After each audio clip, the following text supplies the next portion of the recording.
Ready? Yes, Turn this yes. down so it doesn't go off in the middle of the Medfield meeting. TV. My apologies. I only come up late when there's large crowds waiting for the timely start of the meeting, but it was a lot harder to find a parking space around here. I thought everybody was going to Avenue. It's like, why is everybody eating at Avenue on Tuesday night around here? So my apologies anyway. Welcome to the November 18th Medfield Select Board meeting. This is a meeting to be held in hybrid format, although we've got a whole lot of people who are here in person. So we'll be live streaming it on Medfield TV. For those people who are here in the room who are going to be speaking, who haven't been here enough times to where they don't really need to have me tell them to do this, we're going to ask you to come up to the lectern, and there may be the Bill Massaro, honorary. There's Bill. I was like, hey, where is he? Okay. Microphone somewhere. There it is. So Bill, you have two choices, either up there, when you speak, it won't sound like anything's working because this is not an amplifier microphone. This is the microphone that picks up the audio track for Medfield TV and I guess for the Zoom recording as well. So with that, what I'd ask us to do is start off just with a moment of appreciation for our service members who are serving around the globe to defend our country.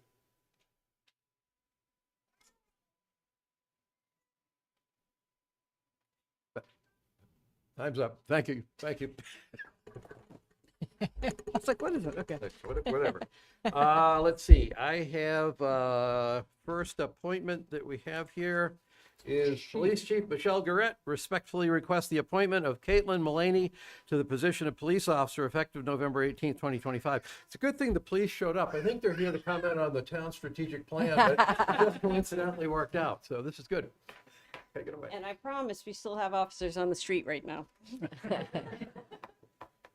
Before I even start with the appointment requests, I just wanted to start by saying welcome back for Officer Danny Neal. We talked about support of our troops, this being November. Danny was away from us for a year, serving his country out in Africa. He just returned back, spent some time with his family, and he started his shift on Saturday. Oh, awesome. With us. So we're going to have him ride with an officer and get acclimated again, but we're obviously very happy to have him back safely. Good. So. Very good. Tonight, I am respectfully requesting the appointment of Caitlin Mullaney to the position of full-time police officer. Caitlin comes to us from the Berkeley School of Music. She has her BA from Suffolk University in criminology and psychology. Where is she now? Caitlin, why don't you just come stand someplace so they can see you? At least this way they know who they are going to point. Hopefully a point. Oh, yeah, it's a little bit of an obstacle course over there. This This is our version of an obstacle course. I haven't been here in a bit, but this is all new. It's very intimidating. Yeah. You know what? Come stand over here. That way we can talk to the board together. When we talk about Caitlin's professional career, I can tell you all of her certifications as an SRO, riding the mountain bike, sexual assault investigator. I think the most important thing is kind of what we're doing with our team. And that is we're finding a common thread of policemen who care about a community. And that thread, I think, has been woven into the fabric of our department. When I looked at Caitlin's background and when we interviewed and spoke, that genuine concern for a community comes through. And it was very clear to me that she had that thread that we have running through our department right now. Like I said, I'm happy to discuss her qualifications with you more, but I think from a point of what we've built for an agency and what the town is looking for in its police department, I would strongly recommend her appointment tonight. I think she's a fabulous fit for our agency. And this will, as you probably know, round us out and we will be fully staffed. So Awesome. that is quite an accomplishment for us. I'm not sure if you have any questions for me. No, other than congratulations, welcome aboard. I love the fact that the chief is saying how you are really involved with being part of the community. I can look out and see Mike from Medfield Day. I mean, the fact that this group is so engaged in the community. A little girl went up to him when he lost her father and knew him from school, felt really comfortable going up to him. And it was such a beautiful thing to watch play out. And you're joining a force that the guys and the gals back there are outstanding. So welcome aboard. I think it's fantastic that you're going to be joining the team. Thank you. So glad you've come and to work with us in Medfield. Thank you for doing that. I have to tell you, when the chief said that you were coming from Berkeley, I thought, oh, I wonder what kind of music degree she has. But then I caught on that you worked there. But And, welcome. Thank you for coming. Thank you for having me. and extend my congratulations as well.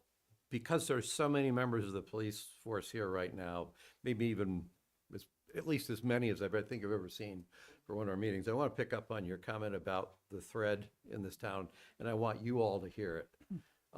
There is a thread in this town, and you're the ones who have created it. You're joining, and if they think you're part of that, that's all I need to hear.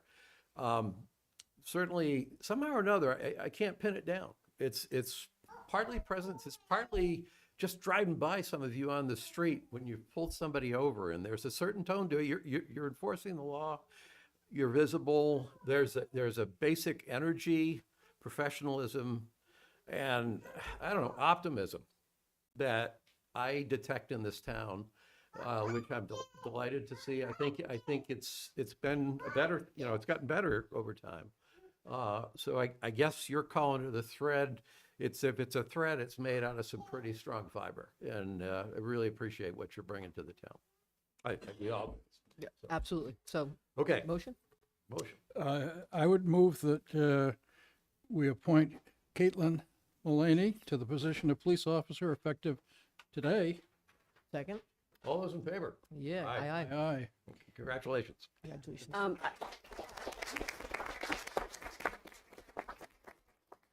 We do have the town clerk here to do the official swearing in. Gonna step That's a out good of the thing. way. Otherwise, this would only be a half-baked pie here.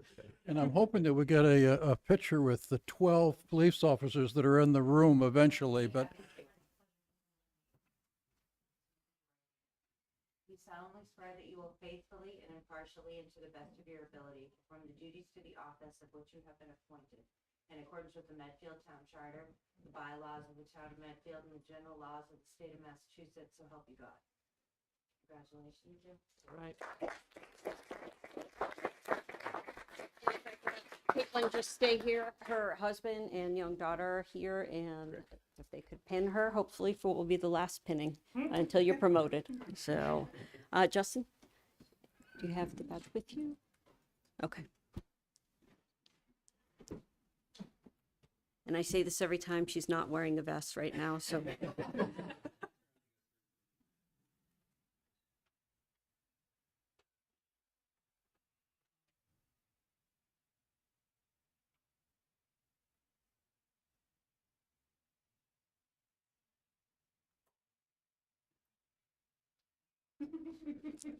Perfect. You're allowed to give her a hug. Yes, we're not those people. All right. Would you like any pictures with the select board? Yeah, I'm gonna get out of the way, but you guys can come around. Oh. She's really We're just gonna hang out over here. Oh, we can do the bachelor sleep.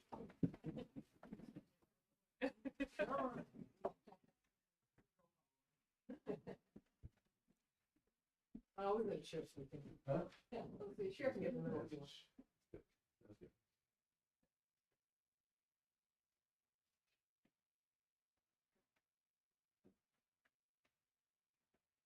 You said cheese.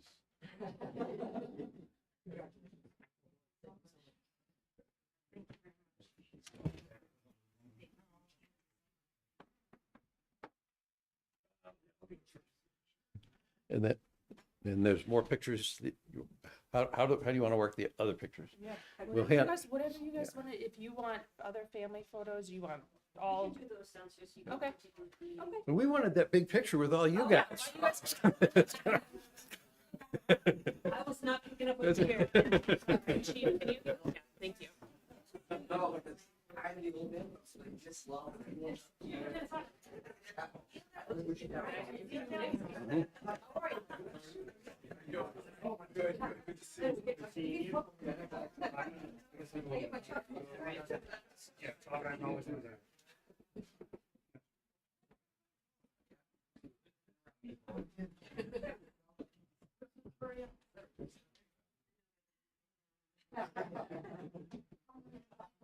still that possibility.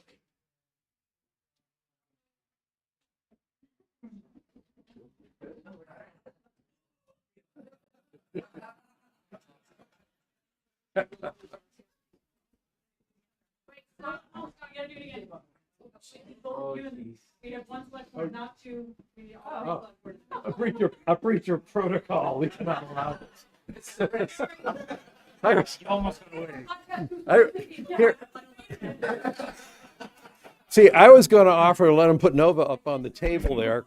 That went through my mind too.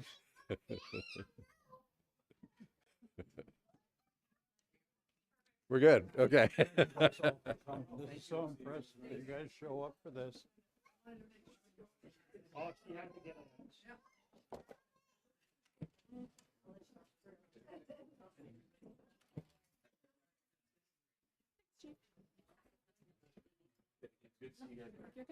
Thank you.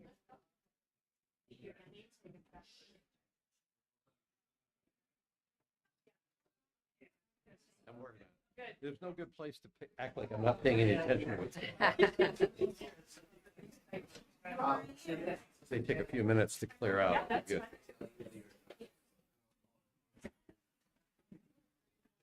Bought yourself a few minutes. Yeah. Take a little while.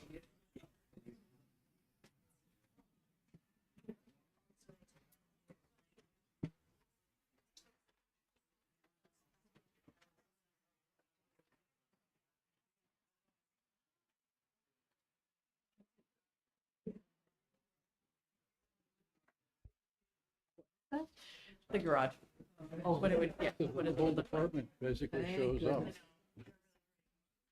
It's really good for camaraderie. Such a different. On the home feeling. stretch. Nice.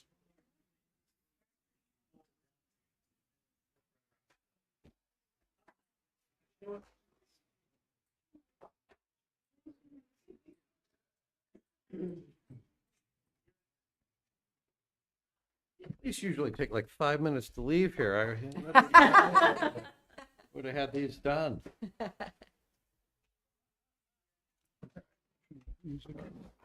Excellent.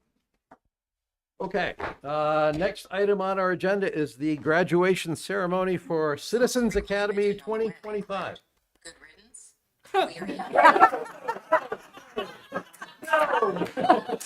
That did not come from our chair. We're getting the march music lined up. But people shouldn't play with technology. My God.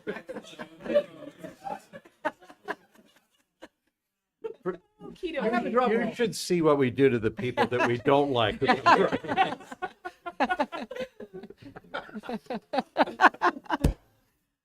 It's a good blooper for 2025. We needed that today. Okay. So who is orchestrating this?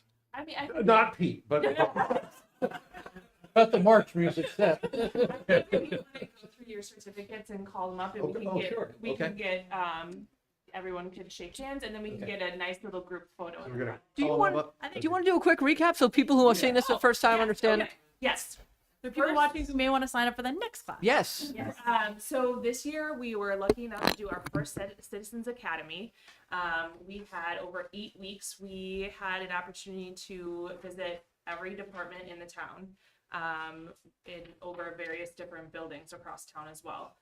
So each department head came, gave a little 101 on what their department does and the services they provide to the town.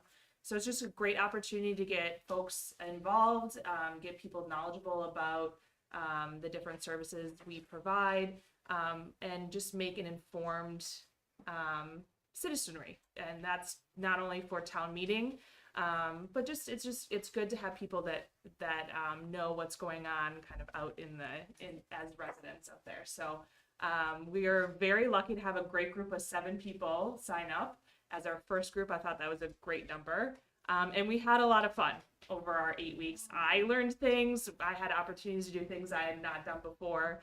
And I'm just really excited. Our department heads really stepped up, did a great job. And really you could see the pride they have in their work. So just really, really fun time. I cannot wait until next year. We're planning on doing this annually. So make sure you get the word out, and we want to do this every fall. I think that works the best because the spring tends to get a little crazy with town meetings. So just very excited to have our group of 7 folks. It was just a great group of individuals. Everyone asked great questions and got along great. We had people trying on fire suits and lifting fingerprints at the police station, spraying the fire hose, eating cookies at the DPW. So it was a great time. And I also want to thank Cameron too for helping me put on the event too. So if you want to go through their names, they can come up, get their certificate, and then we can have a group photo. And they'll come up one at a time, and, Yeah. or we're not just keeping them here, they come up and get it, and then. And All then right, we can do okay. it. Yeah. All right, so the first one here is Cynthia Green.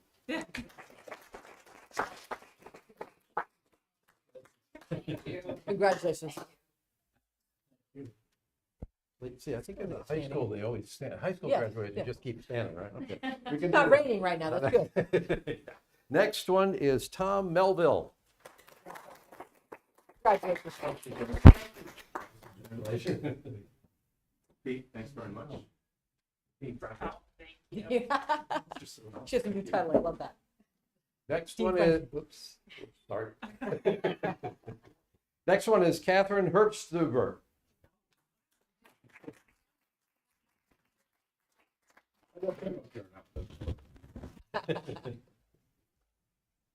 Thank you very much, I'm so happy. Oh, yes. Thank you. Next one is Rosalie Weiss. Yeah.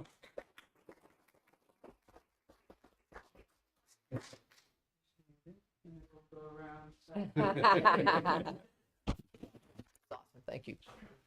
Thank you very much. Thank you so much. Next is Anya Sheriff.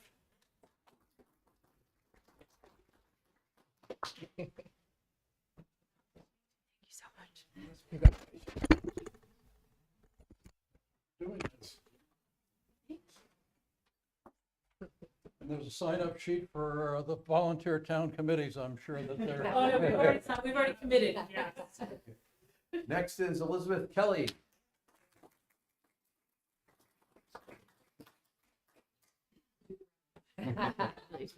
Congratulations, thank you for attending, that's awesome.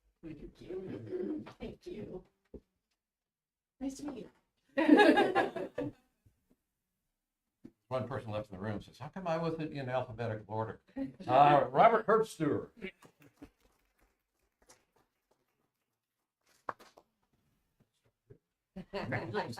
Congratulations, thank you.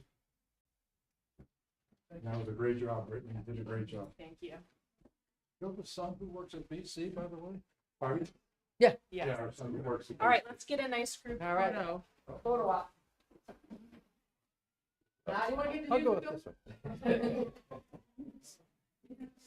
one. Come on in.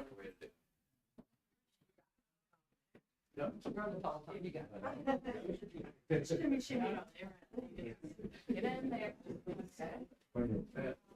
Oh, you're social media. Yeah.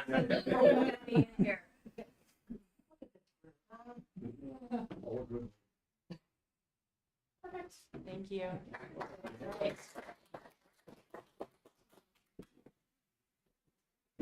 Good job.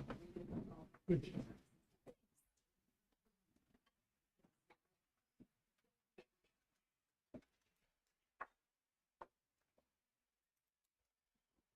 Next, we have Bob Winograd from the Community Choice Aggregation Committee to present an update on Medfield Community Electricity Program. Hi, Bob. A member of the committee, as well as Megan Sullivan, who has been tremendous in her participation in energy programs in Medfield, as Gus is coming to be now as well. Can anyone hear me? Yes. Okay. That was a little over a year ago that I was here as we were launching this program. and we spoke to what it was all about and how we were going to execute, how we were executing the launch process. This year, I'm here again now to speak about 1 year into this program, how we're doing with it, what were our objectives with this program, how are we doing with regard to those objectives. So I'm going to have a few comments to raise before we start flipping the slides. So I want to have a moment to speak about what this program is all about to those who may be listening in or may be in the room now who don't have familiarity with the details of what this program is all about. All of us as homeowners and businesses here in the town of Medfield get a bill every month. It's from Eversource. And in that Eversource bill, there are two components. There's a component that is called supply, and there's a component to that bill that's called distribution. Distribution is management of all the poles, all of the light fixtures, all of the infrastructure that relates to providing power to all of us within this community. That's where Eversource makes its money, and that's how it pays its bills. The second part of the Eversource bill that you get is labeled supply. Supply is the electricity itself. Eversource does not produce electricity that it distributes. It purchases electricity from third-party providers of electricity. And every 6 months under state regulation, they go out to providers and they seek RFQs. They go out for requests for quotations, requests for proposals, and ultimately settle on contracts every 6 months for what it would cost per kilowatt hour for Eversource to purchase power and send it to community members at cost. So there's no profitability that comes out of that. It's a pass-through for Eversource. Now, with this reality that Eversource buys and distributes power, in the 1990s, in the latter part of the 1990s, communities came up with a great idea with a little inspiration from the state I might make mention of. And that was that communities might entertain procuring directly from suppliers electricity and offering that electricity as an option to community members. Now, Eversource, a year ago, Eversource was the supplier of electricity to roughly 90% of the community. And the power that it distributes is at a given rate on a 6-month basis, as I spoke to a moment ago, and all of us were paying based on that rate. The label is given to that rate is Eversource Basic. So Eversource Basic is what they provided power at that rate. Now, over the course of time since the late 1990s, many communities have taken the lead from what occurred back in the 1990s with the first communities in this state. Many communities got on board and developed their own programs for providing electricity through the community itself as opposed through Eversource as an option to Eversource. And that's what the Medfield Community Electricity Program is all about. Medfield Community Electricity is a community aggregation program. And aggregation programs are what began in the 1990s with a few communities, now have spread to over 50% of all the communities within the state. Over 50% have these options to procuring electricity as an option from Eversource. So the town has the option. We have that program now. It has this label. We love these acronyms. Community Choice Aggregation, CCA. That's what we are a part of. Our program is labeled MCE for Medfield Community Electricity. Gotta love those acronyms. Okay, so that's where we are. A year ago, we started our state program, where over 50% of the communities in the state have these programs. Let's go to the next slide. When we set up this program, we ask ourselves the question, what are our objectives in having this kind of a program? First of all, there is the alternative to Eversource Basic, so you have a choice. And price competitively, because if it's not priced competitively, then clearly there's going to be no inspiration to be part of this program. Second, greater percentages of renewable energy used in production of our electricity. I'm going to speak to that in just a moment. I will come back to it. And third is price stability. Price stability meaning that our contract, as our contracts throughout the state, are contracts that last not just 6 months with renewals and new contracts. Rather, our contract is a 30-month long contract, 2.5 years. So there's stability over time. So, next slide, please. We chose as our town provider of energy, direct energy services. That's the provider of our electricity through this MCE program. And the program began a year ago, as I made mention, and there are 3 program options that came with our negotiating our contract with direct energy services that are directed towards the objectives that I just spoke to a moment ago. Next slide. The 3 are, as you see from left to right, Medfield Basic. Medfield Basic is the equivalent to Eversource Basic. Eversource Basic is now priced on the right-hand side at 14.884 cents per kilowatt hour.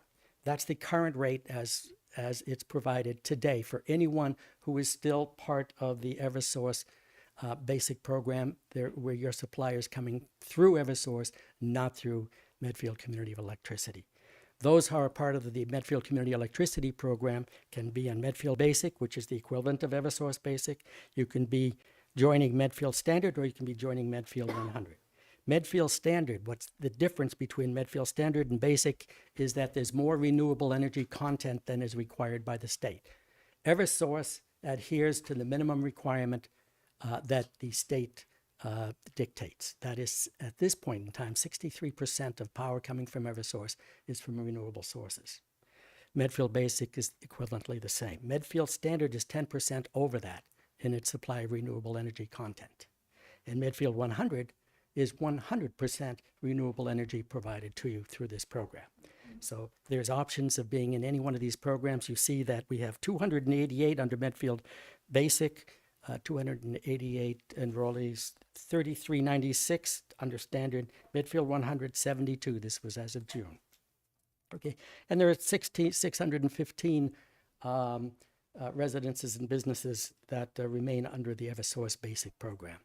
What you'll notice here is that our program, regardless of which category you've chosen, if you've chosen one, regardless of the category, you've had savings over the course of the first year of this program. Next slide.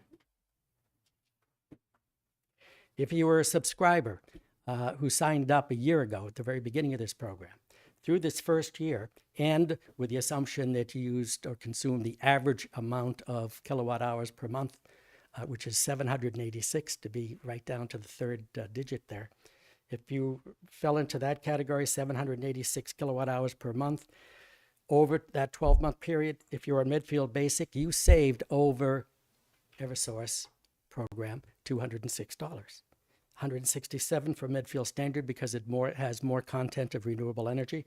If you're on Medfield 100 with 100% renewable energy, you still saved $68 over Eversource Basic, which didn't have that level of renewable content. Next slide, please. This is a graphic. You see on the red line, every 6 months, the Eversource contract changes. So you see that over, from left to right, you see how it has changed over 6-month intervals of time. From the highest as we began the program to the lowest, which was just this past summer, leading into where we are now at the 14 plus cents per kilowatt hour. You'll notice that throughout all of these 6-month periods of times, all of the programs except Medfield 100 were always less expensive than what we could get from through the Medfield Basic program. All of them were cost effective. If you were Medfield 100, you only had one short period where your expenditures were greater, but over the full period of the first year, you still saved money. Now, I'll hold at this point, there's one slide missing from this deck, and I apologize for its missing. I tried to send a new deck that had this missing slide in it. I'm just going to point it out this way. I'll point it out this way. But what this slide represents is we've talked a lot about renewable energy and greater content of renewable energy in the power that's being consumed by people who are in this program. The savings over what would have been over the past year if we didn't have this program, the savings has been over 2 million pounds of carbon dioxide. That's the avoidance, over 2 million pounds of carbon dioxide. This is using an algorithm of the EPA to figure that number out. What does that correspond to? Roughly speaking, 300 cars per year. Now, don't ask me if that's a Toyota or an Odyssey. It's not a Tesla, though. It's not a Tesla. Not 300 Teslas. But that's the level of savings that we've been able to achieve by virtue of having this program in play. And clearly that was one of our objectives within this program. Now, next slide, looking forward. If you are not part of this program today, or if you are participating in this program today, or if you'd like to get out of this program today, for what reason I can't think of at the moment, then can anyone enroll as a new participant now, change plans now, or leave the program at any time? Yes, and without any penalty. The program, the participation in any of these programs is totally voluntary. If an enrollee is part of a low-income rate class with Eversource, or if an enrollee is part of the solar electricity benefit program, you get those benefits continuing under this program as you would if you were not part of this program. So a lot of incentives to become part of this program. Next slide. This winter, for the first time, if you are an owner of a heat pump system that is actually serving the purpose of being a heat pump in your house, then there's an Eversource winter benefit. And while you have this benefit, the question might come up, well, does that have any impact on the benefits that I'm already achieving through the community electricity program? And the answer to that is you receive this benefit on top of anything that you're receiving by way of benefits from Medfield Community Electricity. And the reason for that is that MCE, the Medfield Community Electricity Program, is based on supply and savings over the supply cost. The heat pump program is based on the distribution value that you have in your Eversource bill. So the two are totally separate from one another. Next slide. Looking forward, what comes after December 2026? What's magic about that date, December? That's when our current contract will be complete. At 30 months will be complete in December 2026. So our Medfield Community Electricity Committee and our consulting partners, Good Energy, will initiate a new electricity supply bidding process. This will happen in the spring. And from that bidding process, if evaluations of the bids that are given to us are positive by our determination and that of our consultants, whom we're working very closely with, that's Good Energy for anyone who'd like to know who our consultants are. It's an excellent consulting group. If evaluations are positive, then a selection will be made, and this program will continue in 2027 and move forward for another period of time, with preference being in the time range of 2 to 3 years.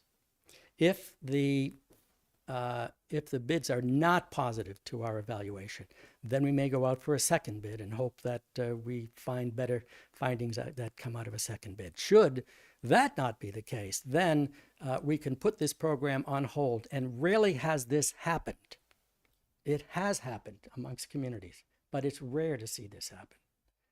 But if we do not have a bid that we collectively as a town believe to be a program that can be beneficial to us, we'll discontinue the program for a duration of time until we have a bidding process that we're satisfied with and wish to move forward with. And all this, by the way, is under the umbrella of the Department of Public Utilities. I didn't make mention of this earlier, but it's an important thing. All of these programs, anything that's a community choice aggregation program, of which our program is one, are under the umbrella of the Department of Public Utilities.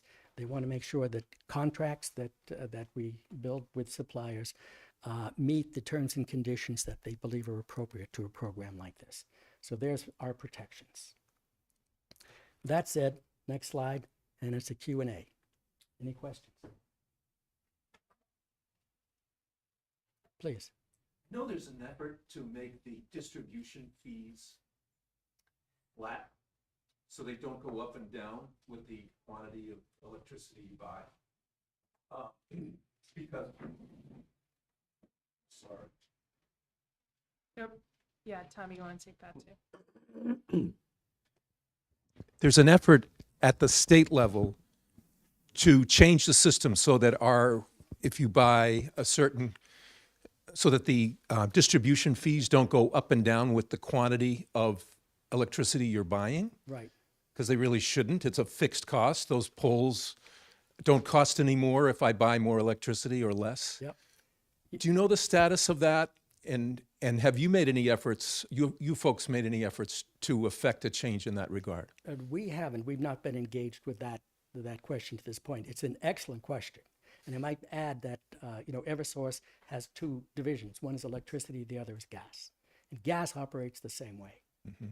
It's a percentage, it's based on the supply consumption portion of it. So point well taken. That's why it's being considered today. We've not been active in that process, but you raise a good subject and one that we should entertain. Thank you. Yeah, Bob, just to be clear, this program is supply, it's the supply side of the bill. So a question, I don't think we would see this particular committee get involved in distribution issues. We can support it. Sure, We but can support it. But we can't, the way this is set up, we're influencing the supply cost, not the distribution cost. thank you, Gus. It's my one contribution for the years. Gus has been very instrumental in bringing us forward with the program as we designed it back a year ago and are executing with it now. So let me translate for Bob. Gus has done a good job of keeping his nose out of the stuff we're trying to get done and supports us along the way. But let's, Bob's done great leadership. You know, an effort like this requires a battery. And I don't mean an Eversource battery. I mean a leader who's basically putting energy into the process. And Bob, I will publicly say you have consistently done that, to include even pushing for this briefing for the public. And I would also call Megan Sullivan as somebody who's got I think a lot of passion for this, has a lot of competence in the area. So in terms of, helping to drive that forward, I think Megan has also done a great job. But one thing that's always struck me about you, Bob, is that you've brought a lot of energy into this flow from the very start. Thank you very much. Appreciate it. Thank you. Is that report available somewhere, like on your website or? We'll make sure it gets onto the website. Great, thank you. Great. Thank you, Bob. Next, we have, no, not yet, we don't. I guess I'll go straight to the action items here. At 7 PM, we're going to have a public hearing on the town's strategic goals. So, but it's at 7 PM, so we'll get some other stuff done and then come back at 7 PM for that. So, first action item is a vote to sign the annual contract with, vote to sign the MSBA Dale Street School Enrollment Certification for 460 students. Yes. So that's what I just said. And that's his here. You have the two co-chairs if you want anyone to come up and address. Yeah, why don't we have if we have, would one of you like to just comment on how you could both comment. I didn't mean to restrict it. I just wasn't requiring. Okay. Yeah, and I think maybe Ventured out into the cold. Come on, make it worthwhile. and I'm guessing, I think we'd heard different numbers over a period of time between what MSBA wanted, what we wanted. So helping us understand how you landed on 460 would be a good thing. Hi, I'm Carolyn Casey, co-chair of the school building committee, and I'm Bill Werner, same. so we did all of our enrollment studies. We have the NESEC, which they do every year. We had Future Think, which the SBC went and had their own study done. And then we gave all of our information to the MSBA, and they study it, and then they have a meeting and tell us what they thought. And the number they came up with was 445 students, looking out for 10 years. So we discussed that at our meeting, and we were comfortable with 445, but we also, if you look out over 10 years, it does show that the population of Dale gets close to 500. So we talked about it at length and really thought maybe we'd like to have one more meeting with the MSBA and ask if we could have it a little higher than 445. And we voted at the SBC that we would take any number between the 445 and 500 after the next meeting with the MSBA. So we had that a couple weeks ago, and Bill did a phenomenal job explaining our point of view of why we might like it a little higher and talking about numbers and predictions. That meeting ended, we waited a couple weeks, and they came back with the most recent number of 460. So they did increase it, and we're happy with that. And so we strongly would suggest you all sign it. And then we'll move on to step 2 in the MSBA, which is when you hire an OPM, an owner's project manager. And then we begin designing and thinking about what we might like. So I would say one of the hardest pieces of the process is that you're dealing with uncertainty, especially as you get into the out years, right? And even the projections go out 10 years for a school that we're going to build for hopefully the next 50 years. And so, Carolyn mentioned we had a range of projections, and one of the things you're going to have is a near-term bubble as we get out like 5 years from now. So think about this, when the school opens in its first year, hopefully think of fall 29, you're actually going to be at a high point for enrollment, which represents a lot of the increased birth rate that you saw around COVID. That's when they're going to be in 4th and 5th grade. And so those projections project out for an enrollment around that time of about 450, 460 as we sit there today. So that kind of aligns, and we'd expect it to probably go down a little bit after that. But then as you get into the out years, right, it gets a little less certain. The distribution of the outcomes widens as further time passes.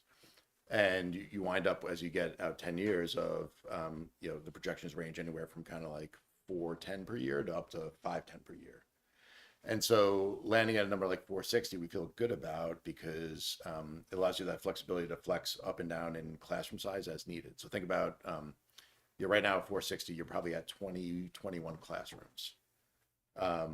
And so, if you wanted to get up to 500, you're really looking at adding an extra maybe 2 kids per classroom. And that takes you from 460 up to 500. So it gives you that flexibility. And so it lands us in a range where we're much smaller than where we were last time at 575, which we know that there was a lot of discussion around, but still gives us a robust enough school to kind of make sure we meet the needs of the community for a long time to come. So we feel good about where we landed. Nice thing about Medfield, because we have 2 grades per school, if you have 4th and 5th grade and you have even 20 kids move in, that's still, even if they were all 4th graders, you have 10 rooms. That's only 2 kids per room. And teacher can easily handle 2 kids per room. So the way that we've done it actually helps if you get a bubble that you're not quite expecting. When you're like a K through 5, you get a bubble and you only have 2 3rd grade rooms or 3, and you get 9 kids in 3rd grade. Well, those numbers can raise dramatically to a point where people are uncomfortable with. So that's the good piece about it. You can deal with the rounding much more effectively. Yeah. So. I also noticed that Leo's here, so I just want to turn in. Did you want to add anything to that? No, dead on. I would just say that the MSBA was very responsive They were to great, yeah. the concern. Oh, sorry. They were very responsive to the concern about the development of Hospital Hill, and any other future building. So that's why they were open to the slight increase. So it was very interesting in that meeting. So that's all I'll add. Well, I just wanted to say, having worked with MSBA 2 projects, I appreciate and say thank you for pushing them to give you more student population than they usually do. They usually lowball everything. So thank you very much. We caught you at the end. As soon as you get the microphone, you can talk about it. Yeah, thank you. Any consideration of construction that obviously is going to be happening in the next 10 years up at Hospital Hill? Yes, they looked at those numbers, and we had already had numbers when Trinity, made their whole plan of how many bedrooms per unit, how many units. And so we talked with them about that number and showed them all that data. And they took that into consideration in helping to plan and come to the 460. Thank you. Well, we could start with are there any other questions from the audience? Anybody have before we? I don't see any hands. So, any questions, comments? I'm on the school building committee, so I'm well versed. You're well versed. Yeah, I think they did a great job. And let me do so if we sign this, do we have any December meeting or we? So if you sign this and then Jeff's already signed it and then it comes to the school committee. Yeah, and we're gonna send it in ASAP because we've been told we can get on the December 12th Okay, that's what's MSBA meeting. We're gonna have an SBC meeting on the 3rd. Yeah. But we'll have that December 12th Oh, good. big MSBA meeting, which is when you expect that we would get moved.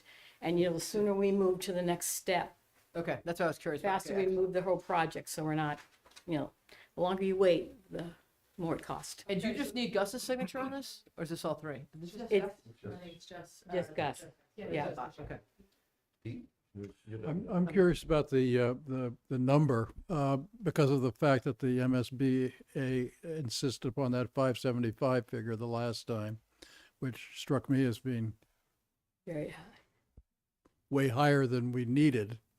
And each square foot costs an incredible amount of money, unfortunately. So, can you maybe just explain a little why they didn't push for those types of numbers again this time, or do we know? It's hard to explain all of their thinking because also people at MSBA change. But one of the things they did mention was they kept asking, this is 2 grades, not 3. And so I do think that they were thinking it might be 3 grades in the previous project. And that shifted their thinking. But we didn't really discuss that at any length. Yeah, I would say with everything, we've tried to start pretty fresh with the clean set eyes and not go back and re-legislate what happened previously. Like, I understand that it's a natural question. How do you bridge from 460 up to 575? But I come back to, we had 4 sets of projections, everything triangulated to the same numbers. We feel like we're in a good spot that gives us flexibility to, flex up or down a little bit. And so, I think the community should feel really good about the outcome.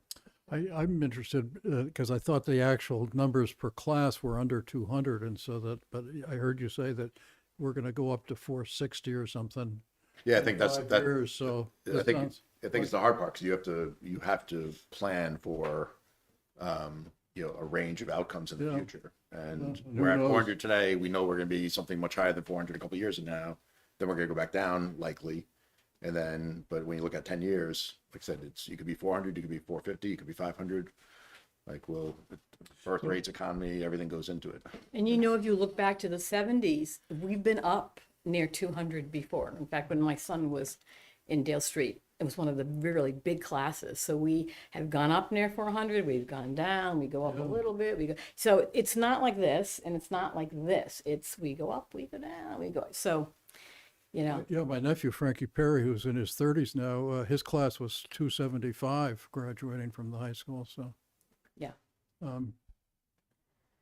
So the one last piece I'll mention is that we get into it. We've had the opportunity to tour a couple schools, which has been great to see, a new modern day school. And, as you walk through, you get a sense of how little of the square footage is actually in the classrooms. So as you think about gym, cafeteria, offices, hallways, specialist rooms, right? It's only, when you think about 900 square foot in a classroom, 18,000 square feet of a, plus or minus 70 to 80,000 square foot building will be the classrooms. And so, it's important to think about, like, going from, 440 to 460, it's not a huge square footage increase. Going from, a step change from 450 to 550 probably is, but. Well, that's interesting, because one of the factoids that I took away from when we were doing the schools in around 2001, Tim Bonfatti taught me that the walls at the existing, well, it must have been after that, because we were talking about redoing Dale Street at that point. And Tim explained to me that the walls at Dale Street can't move because they're solid. And the requirement now is for larger classrooms than there were when Dale Street was built. So I had in my brain that because the classrooms have to be larger, that I would have thought that it was a much bigger percentage of the school than you're telling me. So that's helpful. So much to know. Thank you guys for doing it and knowing it all. Just at step one, so. And I had one question. It's not exactly, it is on topic, but it's sort of indirect.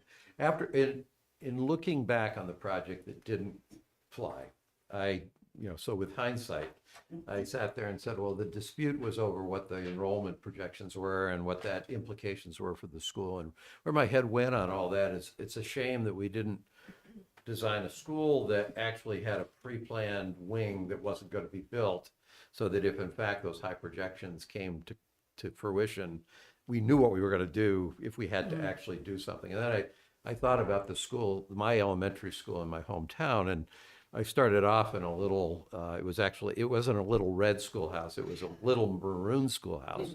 And then while I was there, they built the initial new brick elementary school, but still kept the maroon schoolhouse operating. And now if you go there, there's probably been at least 2 more annexes.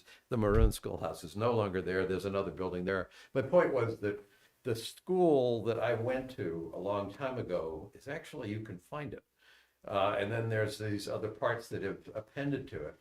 And given that this is a 50-year, at least a 50-year school, seeing as we've gone for more than 50 years with the schools we've built, using a 10-year projection even, or maybe even speculating on what 20 could be, it's like, but 50 years from now, who knows?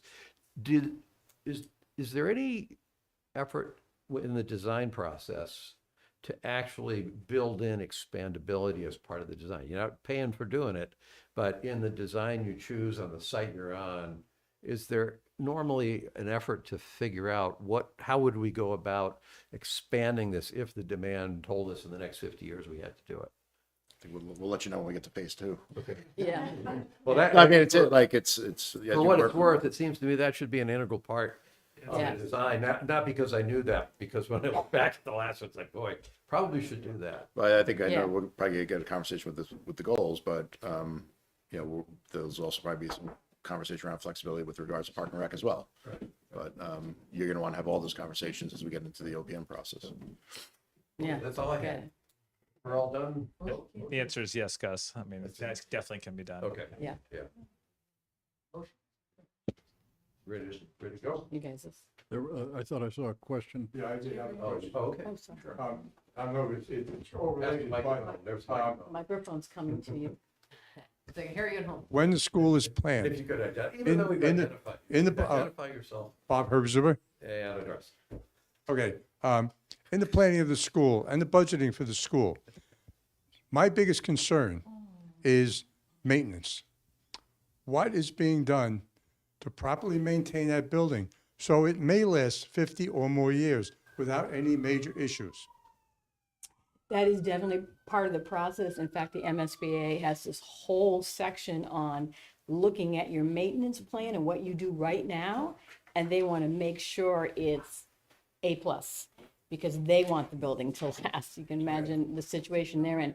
So they study what we're currently doing. And if we're not doing the best plan, they come back and they tell you the things that you're missing. We're very fortunate that they have said we have a great maintenance plan.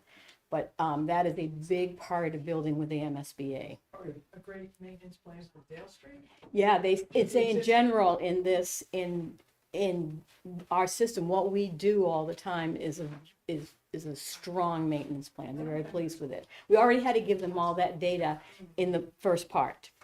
And they come back and actually, when they determine how much reimbursement you get, the better your maintenance plan, the better reimbursement you can get. It also has to do with the finances of the town, but that is a piece of it. So part of the issue has always been that there hasn't been enough money to do the maintenance in as maybe as great a way as we'd like to.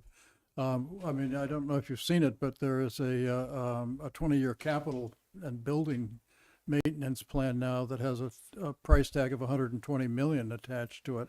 So these buildings, these roofs are just astronomically expensive to replace, and they just ignoring them, it doesn't work. And so that the town is getting much more serious and pragmatic about how it approaches maintenance of these buildings. I think we want to How many walkthroughs have they done? Hold on. No, it matters, because at home, otherwise we get notes, we can't hear who's speaking, so. All right, Rosalie Weiss. They do walkthroughs, so they're very familiar with the plan. How many have they done so far? Of Dale, Yes. of MSBA walking through Dale? Yes. Well, MSBA is really familiar with Dale because of the prior whole. From before. proposal. So I don't know currently where they are and how many times they've gone through, but like you say Dale, and they go, oh yeah, we know Dale. Yeah, but that's what I was going to answer. I think that they have a very good feel for what the school needs and maintenance and all of the things Yeah. that you will eventually need to deal with before they go forward with the process. Yeah, they recognize the condition and Correct. the age of it, yes. Seeing no hands, get a motion. Move to sign the MSBA Town of Medfield Dale Street Elementary School Design Enrollment Certification for 460 students. Second. All those in favor? Aye. Okay, that carries. Thank you. Thank very you. much. All right, now we are about 7:04, so we proceed with the public hearing on the town goals. We received actually a pretty healthy batch of comments from people.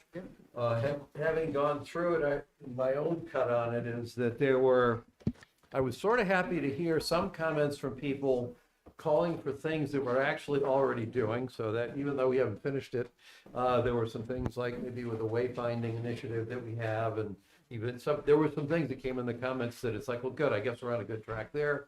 There were some comments that were sort of just different perspectives on things that I thought were useful. There were some comments about, I thought people had sort of a comprehensive set of views that as I was reading it, kind of embedded.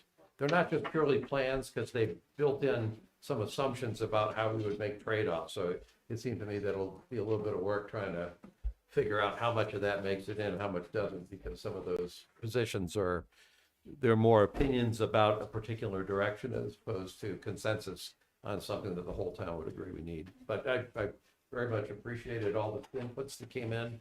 I was actually very impressed at the number of people who cleared, aside from the formal committees and boards you might expect would put some serious thought and come back with feedback. The number of just residents of the town who were very thoughtful in their comments. So thanks for that. How should we proceed here? I'll let you, if you have a suggestion. I do have a suggestion. I think that there are several people in the audience who would like to give you their live comments. Okay. So I think we should take those first, and we have some online as well. Okay. So I think we should start with the people in the room, and Bill has the honorary mic. Bill, you want to come? I just have some very simple comments, mostly attacking the use of acronyms without explaining what they are to people who probably I'm so good at that, though. who have no idea what that is.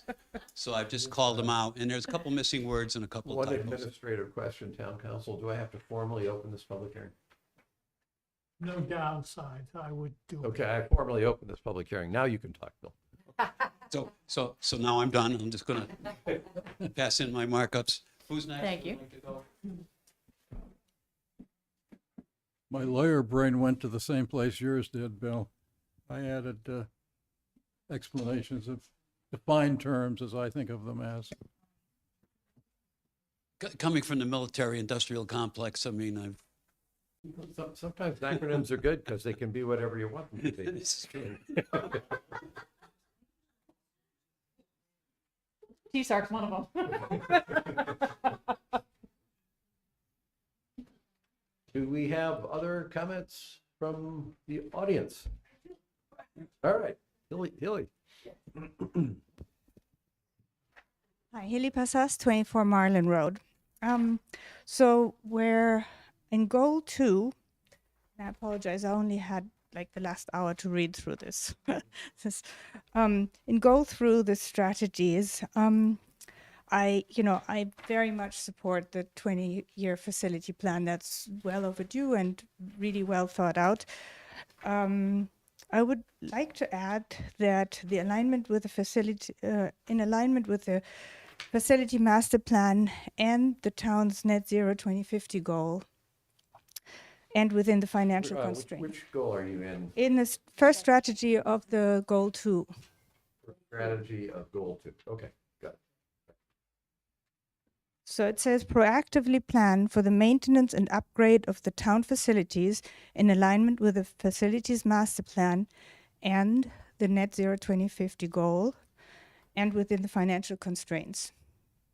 Because, you know, the energy committee has been working very hard to facilitate some of the necessary upgrades and change of equipment. And, you know, the financing has been grounded in pursuing the net zero 2050 goal.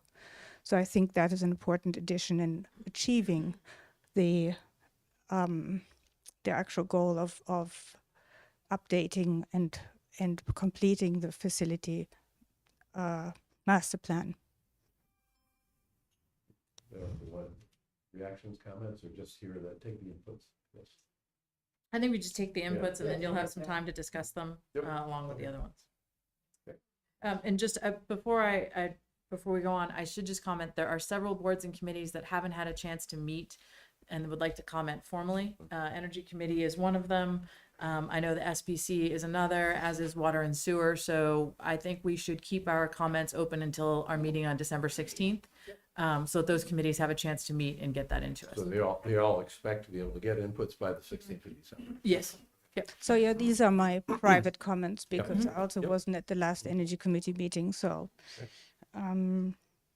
so then on goal 3, just reading through this, it says support the school committee and the superintendent to, you know, improve the academic performance, and the whole thing is about a vibrant and inclusive community.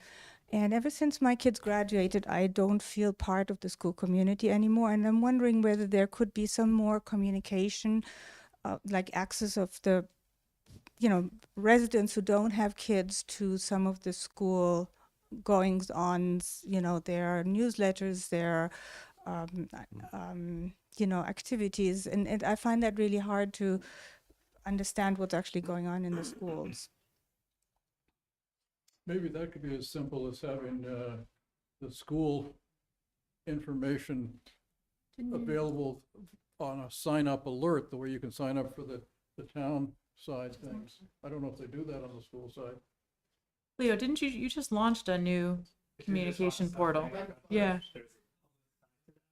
That's something we've heard in the past. So I'll note it again. Okay. Leo said he'd do it. So, and then where am I? Goal 3, the action items. It just occurred to me that what you have there is geared towards older youth peer leadership and that sort of thing. And I think, you know, bringing in the younger kids already is an opportunity to groom civic behavior and engagement, and maybe the town can have some sort of volunteer opportunities that are simple. Like, I love the town cleanup day, you know, to promote that more, or you know, when there's plantings or some sort of activities where the kids can go, and maybe even work with the youth communities because they have service groups, and include those in some town activities. Just as an aside on that one, one of the written comments we got in from another resident was calling for, because of the name of this goal, which is kind of an inclusive community, that basically we should be thinking more about also finding ways to include adults and older adults. That caused me to go back into some of the earliest versions of our plan, because originally when it was written, regardless of what the name of that goal was, which was inclusive community, originally when that was written, the focus has always been on figuring out how to draw the youth into a community to understand how a town operates, to build that sense of civic responsibility and engagement, not simply to try to find ways to have everybody in the town be able to be more included. And I have to think some more about, I kind of like the focus here, but on the other hand, I also thought the point maybe has some legs, because there may be some people here in town that in some ways, this Citizens Academy is a start toward making it easier for people in the town in general. So that, we kind of have to think about what it is we really intend that goal should be. I think you're still talking about it in terms of youth, which is sort of where my head's been at, but we did get even more than that from people around this one. Yeah, and I can only second that. You know, I now have a lot of new neighbors, and many of them are from out of state. They have no idea how towns in New England are run, and are very surprised to find out that there's so many volunteer opportunities there. I would plug the Citizens Academy. I've heard good things about it, you know. So then the last one is goal 5, environmental stewardship. And I was, thank you. I was surprised to find the continued support of the Commonwealth's 2050 goals and ensure Medfield is pursuing the 2050 net zero goal using feasible strategies as part of an action item. I think that's a strategic goal, and an action item should be something that, you know, we can think about in the next 18 to 24 months to Where the first part that you said there, where are you reading? So I'm in the middle of the action items. It says there, Okay. work to make progress towards the town's climate action plan goals. That's fine as an action. But then it says underneath it, continue to support the Commonwealth goal and ensure Medfield is pursuing the 2050 net zero goal using feasible strategies. To me, those are strategic goals. And it actually says strategies. I would move it up to the strategy section as a, continue It's to. not a strategy though, it's a goal. That would make it a goal. It doesn't say how you're doing it, right? Well, but that's an action item is something that you want to do. This is a strategic goal. It's a long-term strategic goal. An action item is, like we're going to change the chiller in the townhouse or something. Okay.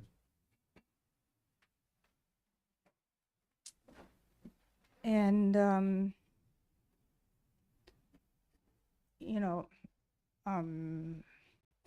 then what I was missing there as action items is, and that is part actually of the TOMCAP, is to educate the public and support community groups that try to educate public on ways that they can save money and ways they can, electrify, decarbonize their home, their cars, their whatever. And, that is an action item that can be taken more public outreach in some sort of way. So that's more public, it's public outreach to educate the public on things they can do. Yeah, because, the town has been doing a great job trying to decarbonize your facilities and operations, but 80% of the emissions from Medfield do come from private residents. Mm-hmm. Sustainable Medfield does a good job with that, though. They do, but this is the town goals, and I think Yeah, but the town goals that doesn't mean only the town does it. No. If we have an organization that's doing it, this is trying to look at a comprehensive view as opposed to what does, a department do or something like that. And that's been the funny balance of this, because I was just saying to Christine earlier today, over the last 2 weeks, I've had people come up and say, let me give you feedback for your select board goals. I'm like, no. These are town goals. We're all involved in this, right? So when I look at Sustainable Medfield, they're part of Medfield residents, and they're adding value to one of the overarching town goals. So I do see them as part of this, even though they're their standalone group, they're having a wonderful impact on the town. Well, but then maybe what could be added as an action item is to send more representatives from different town committees and, of facilities or something to their quarterly community meetings where, projects are discussed, where mutual support is given, where people learn about things that other groups are doing, and they could there learn about what the town is doing. I think right now the only board that is represented is the Board of Health there. But, you know, Concom could go there, or, you know, other, you know, even from facilities, somebody just to report what the thinking is, or where they could cooperate. Same with the schools, you know. We are always trying to engage students and the schools in sustainability activities. And Sustainable Medfield runs a quarterly meeting on a Wednesday afternoon at 3:30 at the library. And that's sort of their representatives of different groups, civic groups and faith groups, and, you know, as I said, the Board of Health. And everybody talks about for 3 minutes what they've been doing and where they need help, and there's a lot of connections and synergies being developed. So the town could be a stronger partner in that. I would have thought that would have been one of the best examples where the town, I'm thinking particularly the Energy Committee, when I think of Medfield Environmental Action, Sustainable Medfield, and the Medfield Energy Committee, I've asked questions sometimes critically about, can somebody be on this committee, the town energy committee, and also be on one of these, given that there's slightly different focus and objectives. Can you do both? And I actually think this is one of the areas where there's the most mixing of that, which is, I'm just surprised that would be, I'm trying to think of where the logical places would be for a town committee to want to be involved with a volunteer committee that's basically supportive of the broad purpose of the town committee or department. It's not just committees. And I was looking for where the gaps would be, and that's not the first place I would have looked. I would have said that's got pretty good cross-fertilization from, I may be wrong, but it seems to me it does have pretty good cross-fertilization, where I'm wondering now about other areas like, you know, Parks and Rec and town youth programs, or I was just trying to think of where the biggest gaps that you're pointing out, where would be the biggest opportunities to foster that, is what I'm saying. I think, you know, this is always on our calendar in my office, and we're spread pretty thin these days. It's not that we can't get there. No, it is that we can't get there. We want to be there. We can't get there.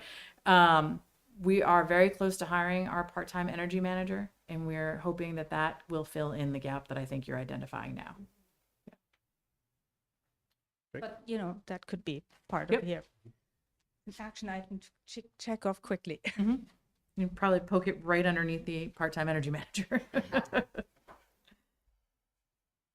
Yeah, although maybe I'm putting too much into what you're saying there, Hilly, but you were commenting about, well, gee, Energy Committee reaching out to the school department to try to introduce things. I think there's other opportunities. It's not just the energy manager that would be doing that. There are other opportunities for town committees. And again, I'm not just homing in even on just the Energy Committee, but that model that says the Energy Committee's reaching out to the schools with ideas, and the schools presumably are receptive, at least to all the good ones. Yeah, as opposed to, gee, the schools need to start doing more, showing up at our meetings. It's going to be harder because the schools have a broader responsibility. You see what I'm getting at? Yeah, but this is very different. Which is the push and which is the pull? Yeah, I know, but the nice idea about this quarterly meeting of Sustainable Medfield is really that there are all sorts of areas covered, and, you know, the Energy Committee has very limited scope of what we advise on.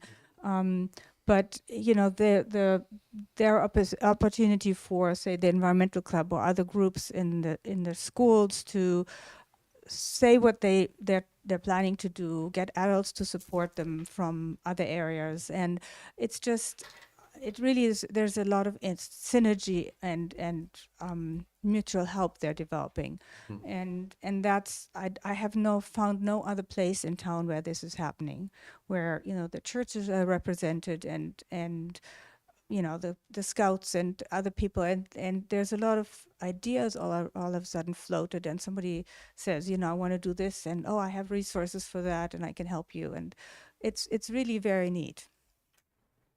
I think as much communication as we can foster or create, the better off we'll be. One of the disappointments that I had when I saw the comments come in was from, I don't know if it was either from the schools or from the school building committee, but they seemed to say that they weren't interested in including a possible park and rec facility as part of the new Dale, and I had thought that was an area that was worth exploring, and I saw the word complexity, or it made it too complex, I guess, and so. Schools, but I get some opinions from the committee. I think you've heard the idea. Your job is to develop the school to the extent that the only reason it's not being pursued is because of a charter kind of, because I've heard some comments about, well, that's not really our bailiwick. I don't think you should allow that to prevent it. But on the other hand, I would certainly defer to your judgment about what you need for a school and whether it's feasible to do. There's a legitimate argument about it. It's a great idea on paper, but with what we need to do for a school, I don't see how that's going to work. That's one thing. It's another thing to say it's a great idea on paper, but the way the charters are lined up, I don't think we're supposed to be thinking about that. I've seen some comments that had that behind it. I just checked, it was number 3 on the school Yeah, it committees. was great. So, Be careful on the. yeah, this looks like that. Obstacle course. We do that to discourage people. That's how we should work in some expansion to this room and to the project as well, but we can talk about the next. The capital budget next year. Exactly right. Yeah. So from the school's perspective, we did put that forward that it would add some complexity. That is true. Although I personally, speaking for myself and not on behalf of the school committee, I like the idea of strategically planning, grouping projects together, and I personally believe that, but I'm not speaking on behalf of SPC or the committee from that perspective. That's just my personal feeling, as I've seen it work in other towns. So it does add complexity to it, right? And obviously price tag to the.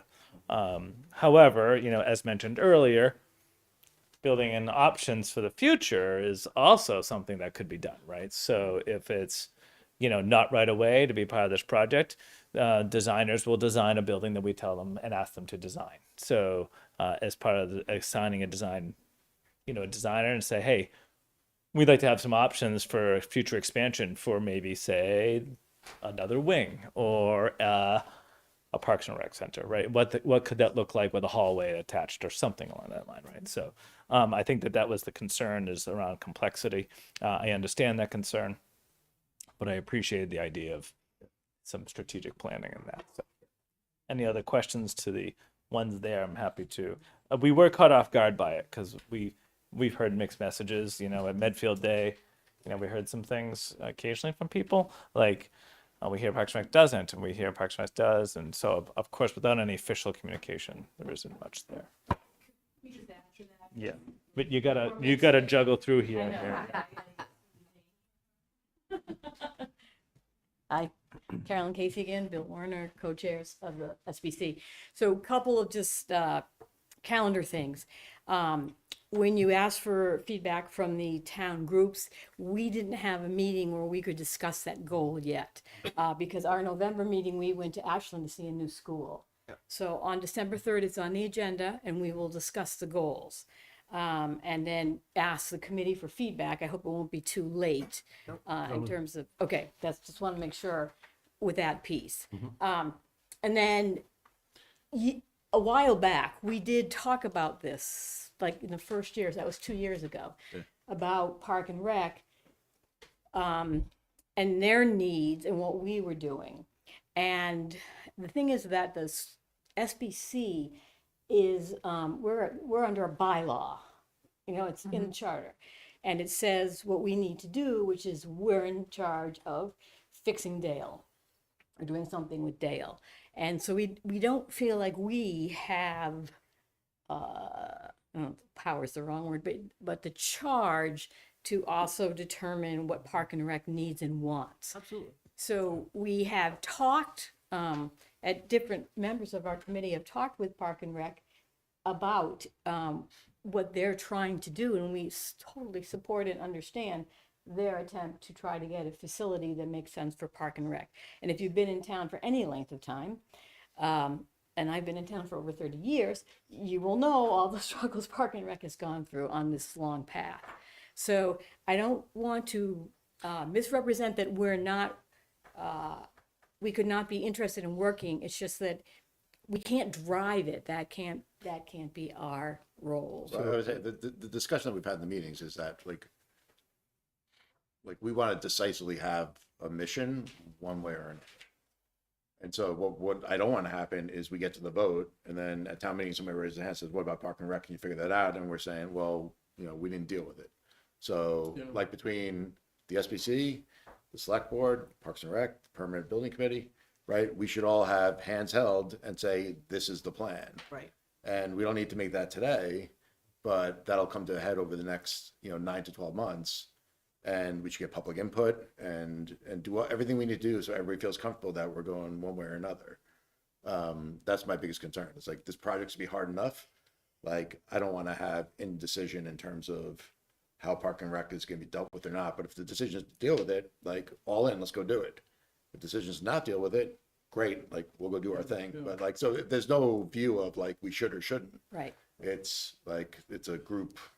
Well, I was just picking up on Hilly's comment that more conversation helps the town do things in a And better way. understanding that we're in a process with MSBA, and every month you delay costs you money. And every month you delay, they can make them push off the next steps for you. It's important to be ready for when they're ready to move you a step. Costs you money because the construction costs are Yeah, going up? because prices are not going down, they're just going up. Okay. So, we're now learning we're gonna go to step 2, which is our design. That's our design moment, right? We start designing. So it's important to us in order to move forward to know if this is going to be something that we need to be considering. So, we're in a little bit of a tight situation here because of where we are in the process. We have time, but we have months, not years to figure it out. Yeah. Yeah, well, if the town wants to consider that, then it should be done now, is what you're saying, and I think that makes sense. Well, I think there's something important. Like, there are 5 people that are elected to be on Park and Rec Commission. So I find it really, I've been told in the past, stay in your lane, right? Like, we are the elected officials for the town. There are 5 people in this town that are spearheading and the voice for that commission. And I know that they know this is a hot topic, but it has to really come from them. We are all ears. I'm on the school building committee. I know that, we want to be able to do something that's smart for the town. And, Leo, you just said, like, if it's a wing, like Gus was saying earlier, that might be the path that we have to pick. But I think it's just something we really have to, the Parks and Rec Commission have to step up and say, this is where we're at, this is what we're looking for them to look to you to say, what do you want to build, or to come to the 3 of us and say, what do you suggest? That's not where we are. They have our support. Like, we want something to happen, but it shouldn't be coming from us. I'll make a suggestion. This is me, not as co-chair of the SBC. Is that the way you wrote the goals, they're under us. And I think that they're important enough to be their own goal. Yes. So it's, you have a goal about supporting the SBC as we move ahead. Well, they shouldn't be in our goal. They should have their own goal that says support Park and Rec as they attempt to deal with their facilities. Because So you just but that just drove the exact wedge I'm talking about, because that basically makes it impossible. Well, So no, Parks and Rec because figures out what they want and you figure out what you want. but under their goal, one of their action items could be meet with the SBC, talk about what they want, and then move. But they might have other people they want to talk to, like permanent building and their modular. I mean, they seem to have lots of ideas of things that they might like, and we could be Let me, one let of me them. try, let me try- let me try something, and I'm getting way out in front of my skis. I'll admit that before I even start. You said something at the start, Carol, that said, well, we need to hear what Parks and Rec wants. And it's like, no, I actually don't think, I agree with you. Your charter is to figure out what the school needs. And so I think you should do that. But once you've figured out what the school needs by way of the facility, there should be a conversation with Parks and Rec that says, this is what we need. You know, whatever the heck it is you want. You tell us whether there's a feasible path, whether this gymnasium or whatever it is in the school project, which means it's ours, we control it, and we will let you use it, or if it's something in the Parks and Rec facility that makes it what it's going to do is going to affect where the dividing line on MSBA support ends. That's the issue. We get it. I've been here 30 years. Parks and Rec is always number 5 in the list of priorities on capital projects. My youngest son wasn't even alive when that first happened, and now he's out of college and working. And I'm looking at Parks and Rec. Speak candidly, I don't see a Parks and Rec facility being of consequence, at least, being funded by this town on top of a school anytime in the next 20 years. So what we're really doing here is trying to find a way to enable a Parks and Rec facility to be built. Option A was the basketball complex and the free building that would be built up. And that's going to be I don't know, it's not off the table, but that's going to be a more controversial discussion than I had anticipated. This is option B, which is there a way to think about this facility that is going to enable Parks and Rec to have something that fits, that makes sense in the overall design for how you want to use the site for the school. So I'm not suggesting that it's the school building committee's job to sit there and facilitate a discussion with Parks and Rec to figure out how to incorporate Parks and Rec's needs. I look at it as a practical, once we know what the schools need, then there's a downstream question that says, what's the best way for us? Does that thing that the schools need, what's the best way to do it that might be able to contribute to what Parks and Rec wants? Parks and Rec might want more than that, and that's all on Parks and Rec. So I'm going to come at it a different way, Gus, if you don't mind. Having been a former Parks and Rec commissioner, missed out by one vote, and we might be having a totally different discussion, and you wouldn't even be on the table, is from former Parks and Rec commissioner, we had a business model that said, this is what we need to run our programs and to drive money to either support our own programs or at least not be as much of a drain on the town. That is what needs to come forward. So then when you sit with the school building committee and you look at what the school needs, and then you say, all right, if you do a gym and you do 40% larger, but we have access, because again, I'll go back to our spreadsheet when we're looking at programs, they do a lot during the day when school's in session. And so you can't do a Parks and Rec full functioning program when you're going to try to piggyback on a Band-Aid approach so that you can at least get a gym.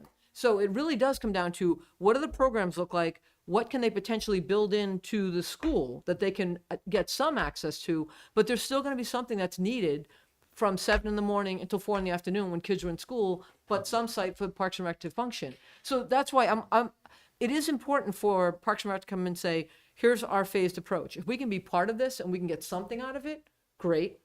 But this is what we're going to need. And maybe what they're trying to do at Hinckley and with the trailer is going to enable them to do some programs. We're not going to be, I'm sure, at the ideal scenario where they're going to get everything. It's going to be the building they want, because to your point, it's another 20 years down the road, because we have a very large bill coming at us just to get the basic building for the 4th and 5th graders. So let me put some words in your mouth there.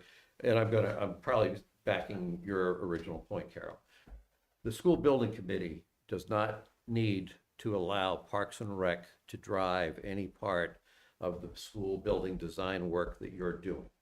It's incumbent on Parks and Rec to kind of talk to the school building committee, understand what the school design is going to be, have a conversation around how that school facility may or couldn't be used to support Parks and Rec.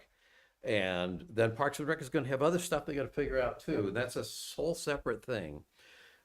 But I think what I'm hearing here is Parks and Rec is not driving your train. We just are suggesting that every once in a while, when it wants to get on one of the cars to get from one station to the next, you let them do that.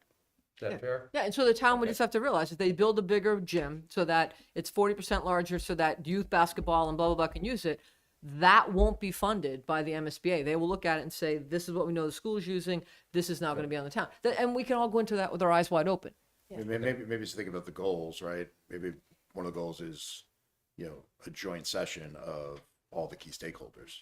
Absolutely. Select board, Parks and Rec, warrant, permanent planning building, school building.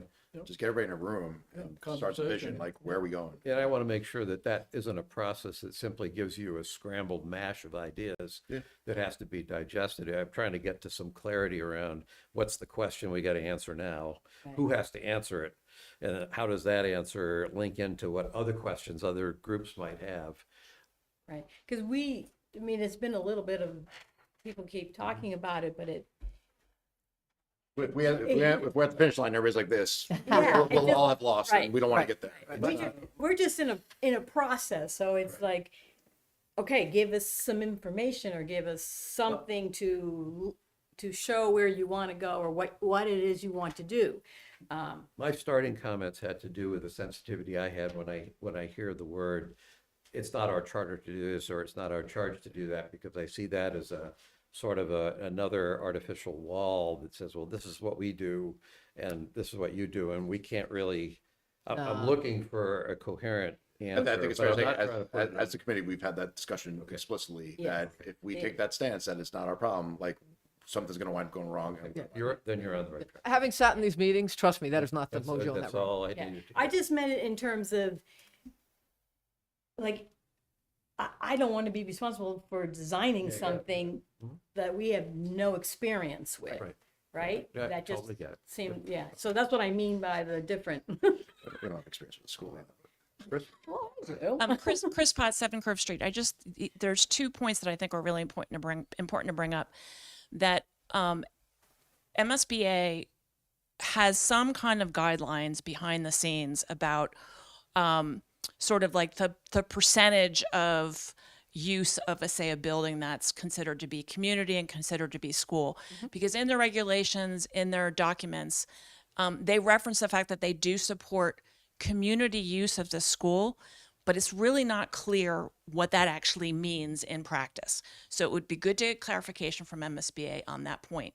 Second thing is, anybody saw the Boston Globe article that came out a couple weeks ago, time warp, around a lot of pushback against MSBA in terms of the amount of funding is going to the suburbs and not to the cities.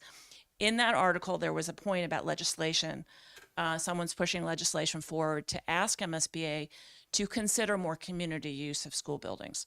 So there may be some movement in that area. So it's just worth keeping an eye on that and keeping an eye on what MSBA will and will not allow before we make a blanket statement that they won't pay for that or we have to pay for that. We really don't know at this point what the point is. We saw in Ashland that they actually did something at the gym because it was they knew from the previous building how central it was to the community. So I forget what Jim was saying, but that gym is significantly larger and done 100% so the community has more access to it. Yeah, they went and, yeah, made bigger. I would say that maybe one other thing is if representatives could point to an example. I think from a school's perspective and a school's operation perspective and the concerns, to your point around running programming all day, like a good example somewhere that they built a building where the community center or Parks and Rec center are connected and sharing those resources, I think would be good to go see. Yeah. I just haven't seen it.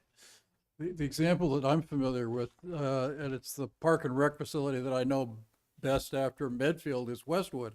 And they don't have a building at all. I mean, they've got a pool, but they basically exist inside the Westwood High School, and they seem to run pretty robust programs, but I don't know how their programs compare to Medfield's programs in terms of volumes, but I mean, they don't have a building, they have a pool, but. Rob Tatro mentioned, I think Situate is another example. So I haven't looked into it. So, And- I didn't intend to turn this into a school building committee. Perhaps it might have gone that way. I have a comment from just, man, I'll come back to the public here. We just dominated so much. One comment came in from Samantha Vaughn.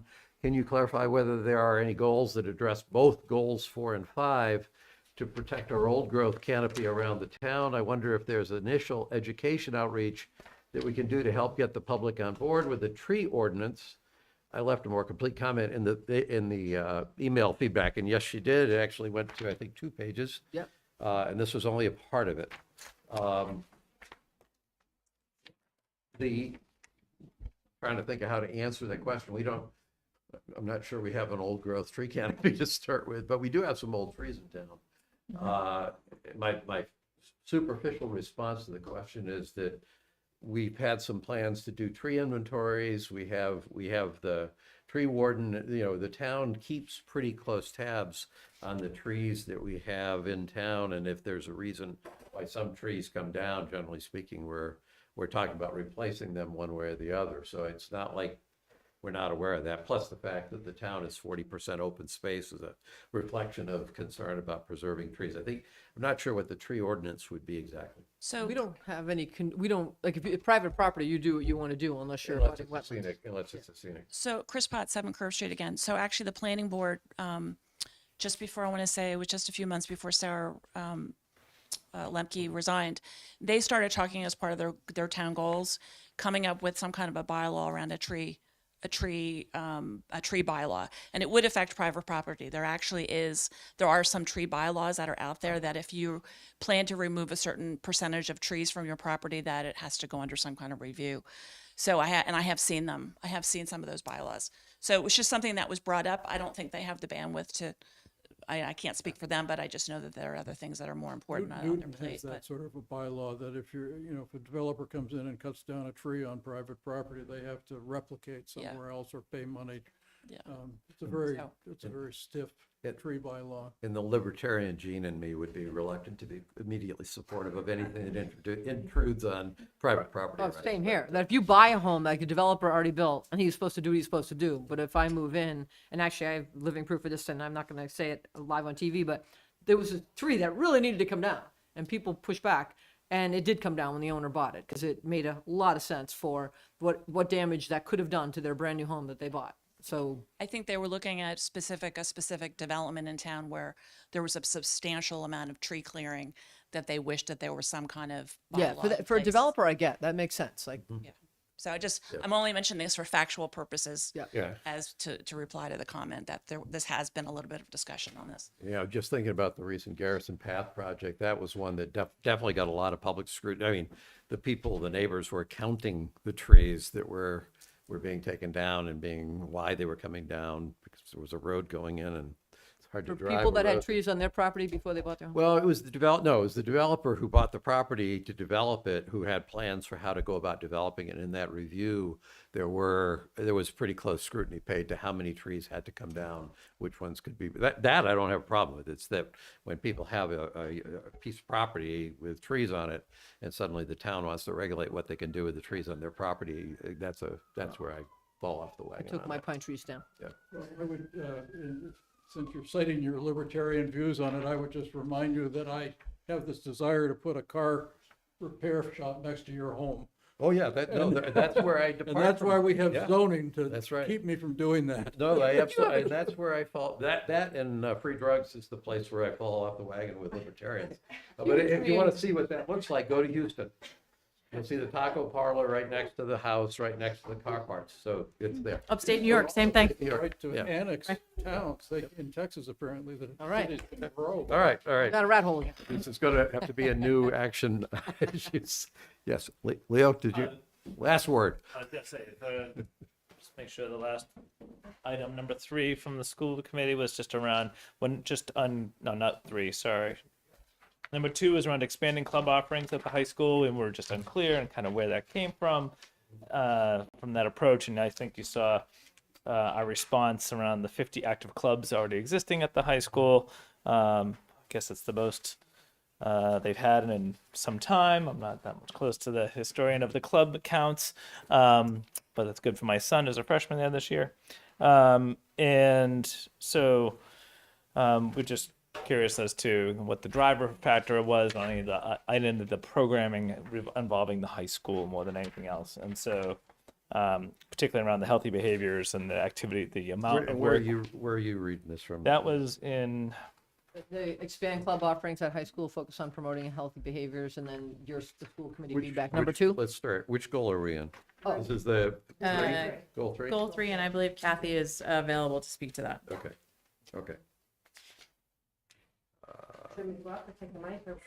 You gotta do one or the other, but Sure. it's a struggle to get over Where's here. the port? There you go. Do you have heels on? Because I'm worried about the podium and heels. All right, so it's funny. I had my hand up. Kathy McDonald, 99 Elm Street, but Director of Health and Human Services for Medfield. I was going to propose an edit to Goal 3, halfway down under Increase Youth Involvement to Peer Leadership and Prevention Program. Under the second indent, Expand Club Offerings, I would like to propose an edit to say Expand Youth programs focused on promoting healthy behaviors. And I think it's important to note that recently there were 6 surgeon generals that came together in Dartmouth in a symposium that really looked at the health of youth, specifically mental health, the impact of social media, the epidemic on loneliness, and there was a lot of sort of takeaways from this symposium, and I encourage you all to look at it and read about it. But one is really to shift our attention, to really put our primary focus on prevention. And right now, our primary sort of focus is on assessment, diagnosis, and treatment. And we really need to collectively move towards prevention. As this select board knows, Medfield is in the 7th year of its prevention grant through the federal government, the Drug-Free Community Grant. And we qualify for that grant because our youth in this town engage in behaviors that put them at risk at disproportionate rates compared to our surrounding communities. So I feel it is always a town goal to always be working very closely with our youth-focused departments, Park and Rec, schools, certainly my office, which I was disappointed wasn't even mentioned in the response from the school committee because we work so school committee because we work so closely together. But I think it's always a pertinent goal, and I agree with Hilly's original point that the way this read, which is probably my error, I'm not sure, so I apologize. It looked high school focused when it really should be school community focused. And the schools, I think, get implicated in this because it's where the kids are, but you're not necessarily solely responsible for this work. And in fact, this is a whole community's responsibility. Back to Hilly's point also, I feel like we could find better ways to include community members that are outside of school-aged children to share this responsibility. And one way to do that is through Medfield Outreach, through our community-based coalitions, through our 12-sector sort of partnership that we're on paper, people are participating in to look at this, but in practice, we could do better. And so that is always going to be my focus as Director of Health and Human Services, is to keep our eyes on the health and wellness, not only of our youth, but our seniors and everywhere in between as well. So, In fact, if you look at the description for Goal 3 itself, more than any other goal that's in this plan, Goal 3 is the one that says this is not just a matter of schools or town, but in fact, there's youth leaders, there's scout leaders, there's church leaders. It's the community that we're talking about here. Well, and it's also, there's a lot of kids that don't go to our schools, right? So it's that whole population that they're part of the community, whether it's Severian, St. Seb's, Montrose, whatever. So, Yeah, and I want to echo that. I think, one of the things is that, what about after school, right? What about the before school? What about the weekends? What about all those community initiatives together? And we totally agree. Like, we kind of got attracted to about spitballing ideas about more programs to the libraries, more programs, that we can absolutely connect to the schools. We can make that connection and that feeder, by advising about availability and expanding from the school to those other programs, so they are connected. And I think there's definitely that willingness to continue that collaboration. So I think, I don't know, if it felt as though that, maybe we're just like, why the schools? Why are they identified? I think there was more of a, did we do something wrong and just not missed it? So I think that was more of it than anything else. So we totally agree. Yeah. Right. Yeah, no, and I would say that the school, we have had great partnerships, even probably most specifically with the high school, in developing wellness clubs, 3 this past year, last academic year, and this year that have continued and are growing, which shows that students are interested.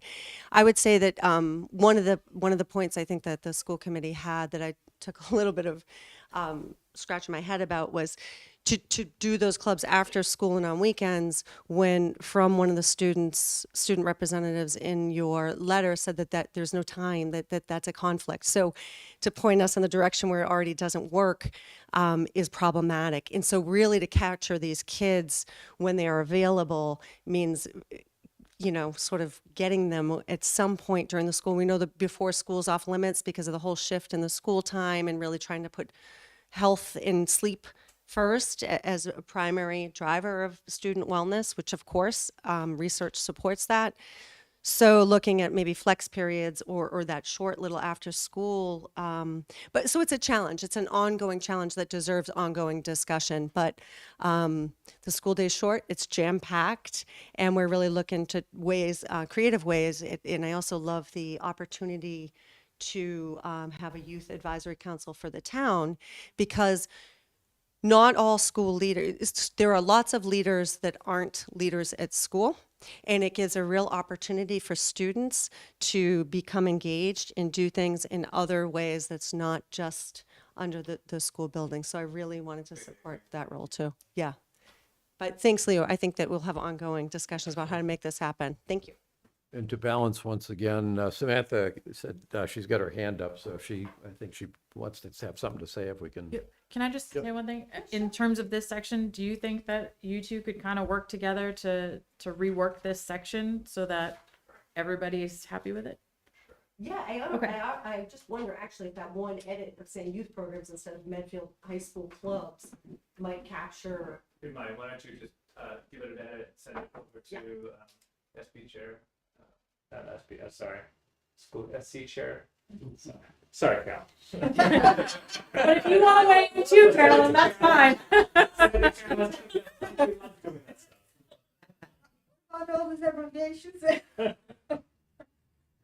think they must have thought they needed the wisdom of Solomon. Can you promote her? Samantha Bond just said Yeah. she had her hand up. She wanted to talk, and it looks like she's Yeah, she's she there. is there. She is there. You're on. Hey, Sam. From 10 Emerson Road. Yeah, I just to the last discussion item, but this is related to the discussion we were having earlier about goals 4 and 5, and talking about a tree ordinance.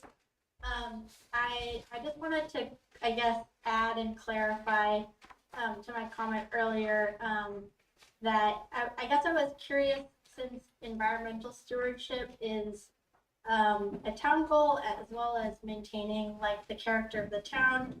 As someone who is a new homeowner to Medfield, and you know, my partner and I were doing a lot of research of all the neighboring towns before deciding on moving here. And I think one of the things that really attracted us to this town was the fact that there seemed to be a lot of tree canopy in this area. And I think maybe one question I have is whether, because trees are something that, you know, once they're removed, and it takes a very long time to build up old growth canopy.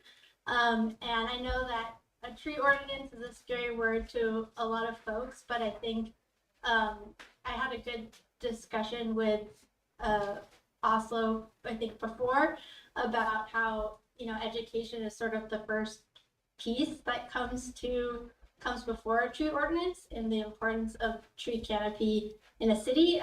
We already know that trees do a lot in terms of climate resiliency, keeping you know, air and environments cooler and homes cooler, and I think that there's probably a lot of folks out there who might not realize some of the advantages, the benefits of keeping trees on their properties for the long term. And I think on top of that, obviously, like, it's concerning to see a lot of developers coming in who don't necessarily have stakes in living here or living in the town, but are removing significant amounts of trees on properties. And so just as, I guess, I'm not sure if it's helpful, but just as a newcomer to the town, I thought it might be helpful to share this perspective, because it's something that, you know, takes years and generations to build up. And I'm a little worried that this is something that sounds like it's not a big priority for the town in terms of maintaining that character. And I think it's easy to look to other competitive housing markets to see how a lot of them are actually now looking towards tree ordinances because of the more development happening in their towns. There's also groups out there like Mothers Out Front who have had success with campaigns to educate the public on wanting to adopt a tree ordinance. So just some additional comments and clarifications, I guess I wanted to add. Okay. Thank you. Thank you, Samantha. Samantha, could I just say that I liked your other two goals too, that you emailed us about? The biking one especially interests me because one of my personal goals is to try to make more connections around town, like the one from Wilkins Glen out to Route 109. There's a sidewalk that goes between two houses, and that's the type of connection I think is just wonderful to have in town. There was somebody who lived on Wild Holly who was offering a connection through the side of their yard, which then gets you over to the Wheelock Fields. But that never got actualized. But that sort of connection through the town where people can either walk or go on bikes I think that's one of the things that we should really be focusing on. Okay. Yeah, I'm not sure oh, no, I'm not muted, but yeah, just wanted to piggyback off of that I think our town has a lot of opportunities for things like that, especially since we are a very big town. I think that could be a huge benefit to all sorts of residents here. Okay. Thank you, Samantha. Thank you. Chris. It's Chris You have Pot. the microphone. Sorry, Chris Pot, 7 Curve Street. Sorry for the ping pong ball, but I also do want to go back and talk about the Youth Advisory Council goal that's on here in terms of the town action item. I would very much. Which goal are you in? Was it Three? Three, yeah. Three, And it's okay. the Youth Advisory Council. I would very, very much support There we go. the town action item as written.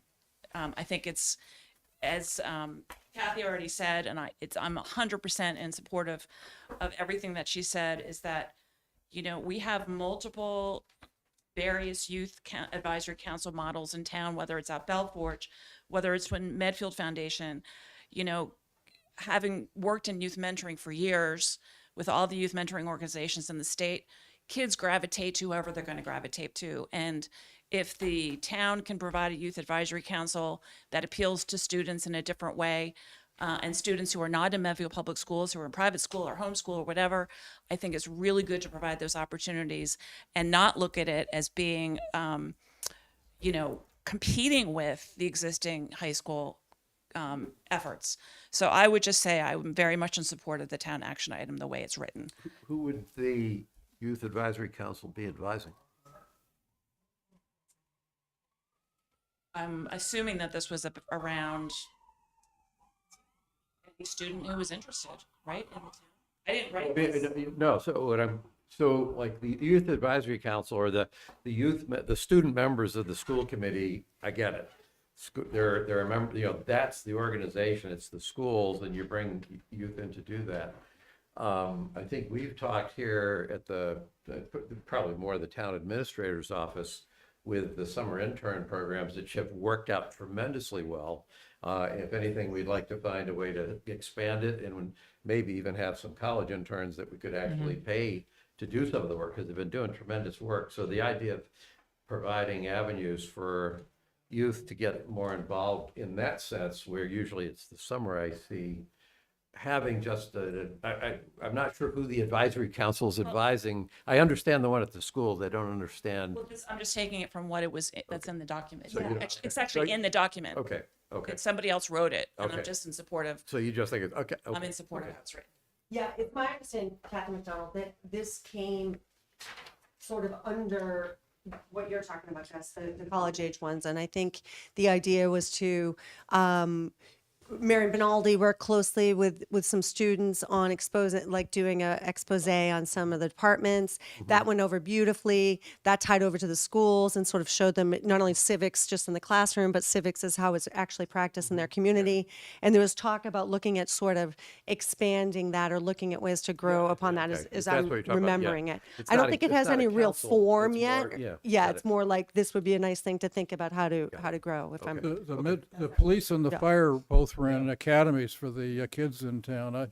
One of my favorite facts that I heard somewhere was that the greatest indicator of success for a college student is whether or not they have a personal relationship with one professor. And so that if you can create that in town with multiple relationships for these kids, somehow, it only has to help, I think. Speaking personally, if there was a smart way to encourage students to come to our meetings to speak on issues they care about, I think 100% of the times in the 9 years I've been on the Board of Selectmen and Select Board, anytime we've had a student come to address us, we've been delighted. We've been, I think, definitely supportive and complimentary. So it's if you could get across to students, probably largely high school students, outside of Eagle projects where they sometimes come, that they actually have experience coming to meetings like this, that they'll speak on how they feel about an issue. Maybe 5 years from now, they'll look and go, "But that was the silliest thing I could have possibly said." Who cares? Right. You said it. You got up. You understand what democracy will look. I would love to see that. Yeah, Gus, on your point, I think one of the thoughts is that looking at who participates in government currently and really trying to invite the younger populations to understand it so they can participate in it, so we can sort of groom and invite young leaders of our future to become involved. And recently, through our prevention work, we had student testimony to the Board of Health that's going to be considered in shaping policy. Right. So. Well, would it be possible, like I know when you have your student councils, they have different reps for different grades. And they don't have time to sit here tonight from 6 to whatever, but it's all on YouTube, right? But wouldn't it be great if there was a student that was assigned to give an update on what's happening in the town? And this is what happened at the select board meeting. And if they blow through either the YouTube, which they can, jump ahead and I think we're doing it with the AI recording, right? So it might be one way for them to, and then if somebody was listening to this meeting tonight, and I'm a freshman, sophomore, junior, senior, and I'm like, whoa, there was a lot of talk about the youth by the adults this evening and concerned about mental health and concerned about the different studies that are going on. I would comfortably say that they're probably oblivious to some of the conversations we're having, but wouldn't it be great for them to know? And then to your point, Gus, that we may get more feedback of like, hey, can we go and present our view of it? Can we present some things we're interested in? And, that can start to snowball. And in the spirit of a lively debate, I disagree with Eileen about designating one person because I'm trying to get to. Oh, I as don't care if many it's of- two or okay. each grade. I don't care. I'm just saying. When it's an open thing where you're not the designee, if there's a mechanism that gets people, whatever the issue is, some students are going to care more about it, and then a different issue, other students. And the point is, when you're grown up and you're all of you, nobody orchestrated your arrival in this meeting today. You, for whatever reason, found an issue or more than one issue in some cases you want to talk about, and you showed up. And that's the ethic that I would hope we could foster in our young people. That's what it means to live in a town. That's when you get somewhere when you've grown up. Either you're just going to be a subject to the rulers, or you're going to sit there and engage in the democratic process and get involved. Select board meeting at the school in Yeah, I'd be up for that. Sure, absolutely. Yeah. That's actually great. You'd have to pick the topic. Would it be a review of the school budget or? Yeah. Richard DeSorgo used to invite us in to talk to the school, his students. Yeah, definitely. He also had the select board organized going out and going to mini town halls and neighborhoods, which is where I met Charlie Glue, going to his home to talk to probably a dozen neighbors. Okay. Any other, nothing on the, from outside, anybody else here have anything? A lot, thanks incidentally for all the comments. Those are good inputs. We'll look for more between now and the middle of December, but these are all good insights. Okay. So could I have one? It's actually more of a question. In goal 1, the first action item, it's the mixed use overlay for downtown.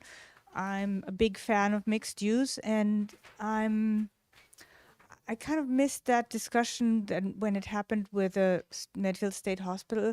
Is there mixed use there, or is it all single use? That's resident.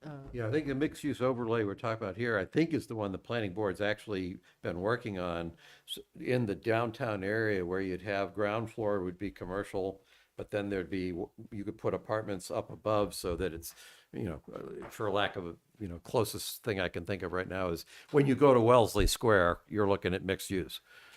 'Cause Right there's- up Right. in Millis, Do it down in right up Medway. in Millis. Yeah. Yeah, they do it in Medway. Yeah, There yeah, at Cappy's and Napper Tandy's. They get residential right above some of those retail Yeah, stores. yeah, There- yeah. There's no commercial right now at the hospital. Well, that's my question, whether that would make sense to think about and maybe work with Trinity to say, could there be a cafe or a corner store or something? I'd say let's Yeah, get maybe. them in first. Yeah. Yeah. That's the first hurdle we have to do. You'd need to That's find true. another building for them because their apartment complex is using all the ones they can get. Yeah. I mean, we're kind of, that train's probably largely left the station, although down Never the, say ro- never down down the, the road, well, yeah. no, but just to your point specifically, down the road, Trinity is not buying all of the property we own at the state hospital. Right. There are sites at the state hospital that when we understand what we're dealing with there, we'll have, we'll have options to try to address clear needs that emerge from this whole thing. So, and Jean Minio will probably have 3 different ideas on what she could do with Belforge to fill in anything that we need help with. So and then there's a comment really also related to the tree canopy, the mature trees, and that, when I walk around town, I see a lot of Norway maple also on public property. And it's a huge concern for me because they're very mature trees. They're,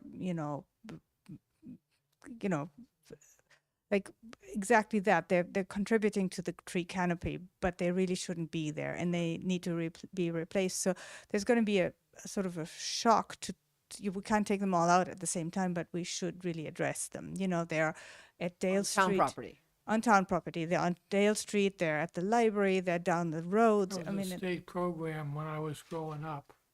Norway maples and King Crimson maples, they were planting them everywhere. They would give them to Yeah, homeowners to yep. put along Yeah, the street. I think there's a few left on Metacomet that have to come down because they're dying and they're dropping massive limbs. Like I'm surprised the car didn't get crushed the other day. One came down. Yeah, Big no, big they're very invasive, very species. aggressive.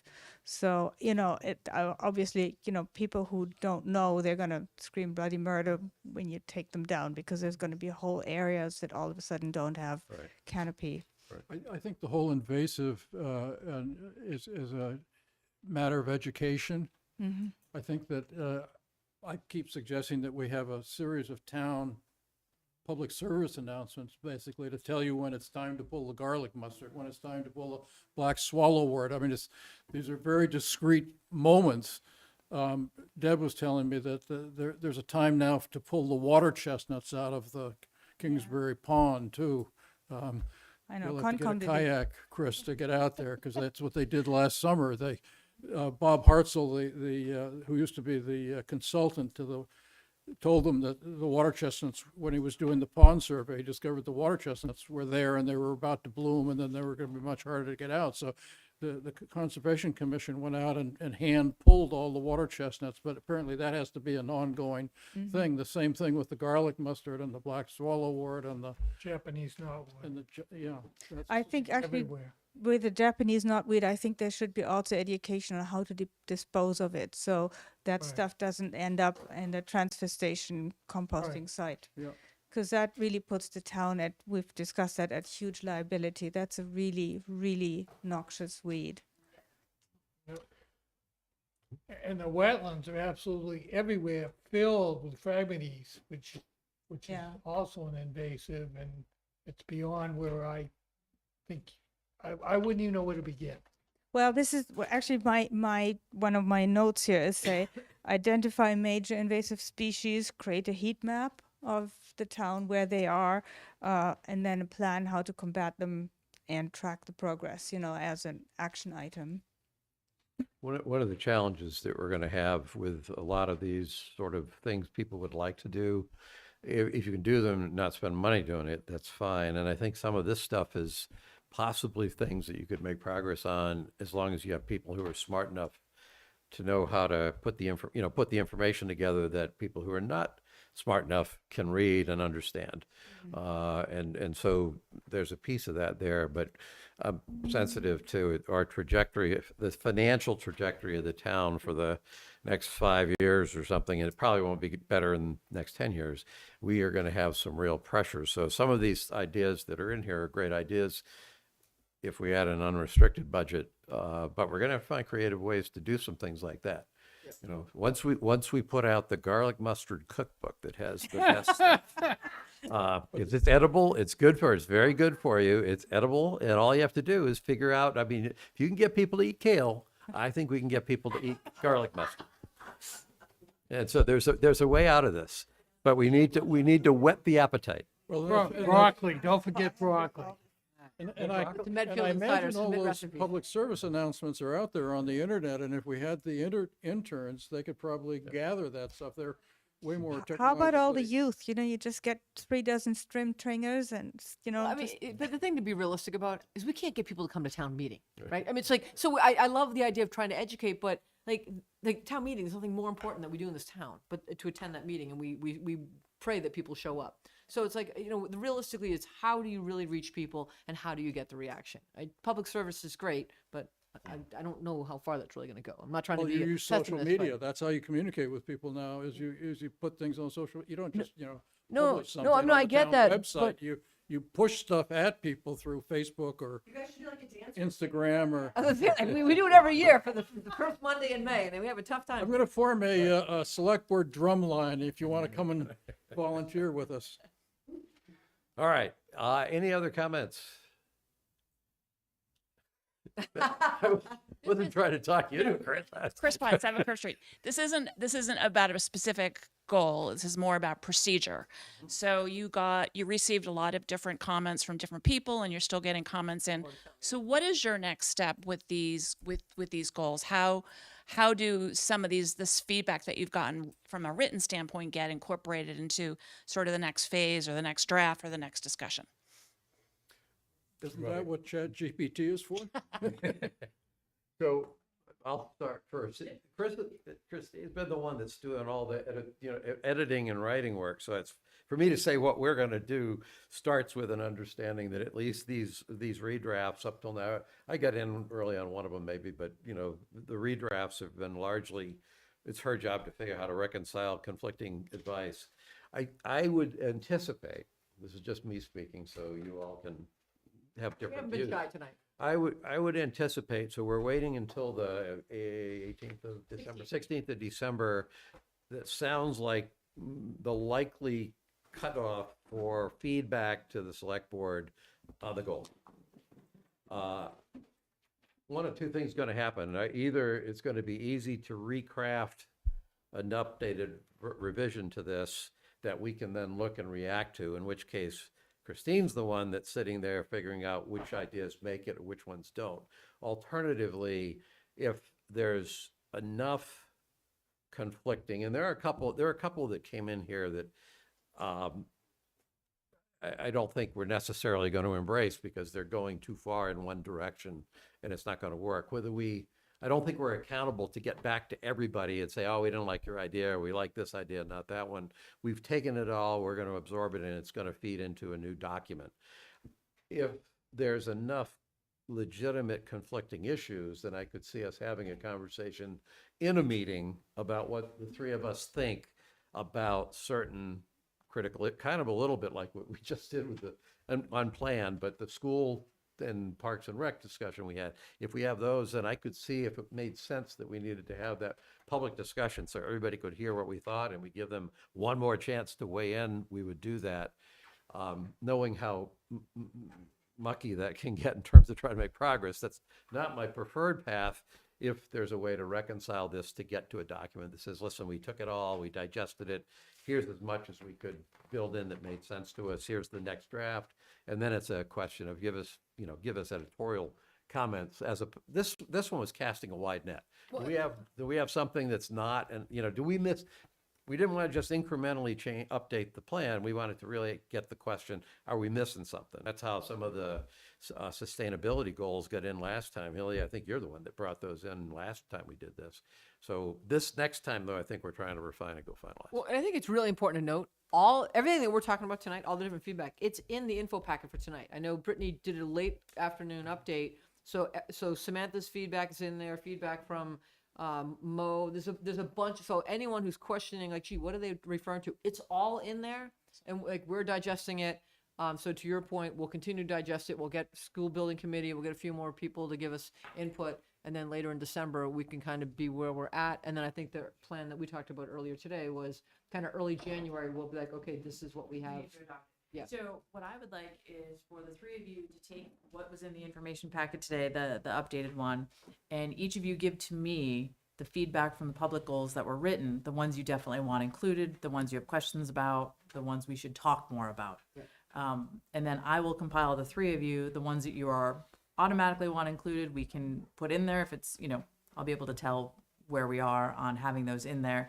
And then if it looks like there's, 3 or 4 of them that we need to discuss, we can have that discussion later on in December, early January. With that process, there were all of those inputs that came in. You can read them, you can see it. Some of them are conflicting. There's some that I personally are just, I'll give you an example of one. One item that was feedback was to delay mowing of our open fields until later in the summer. Never again. Ever again. I understand why you're making the argument no mow May, but we learned hard lessons when we tried that a year ago. So we're not doing that. Well, no, it depends on what Maybe we property are it doing is. that.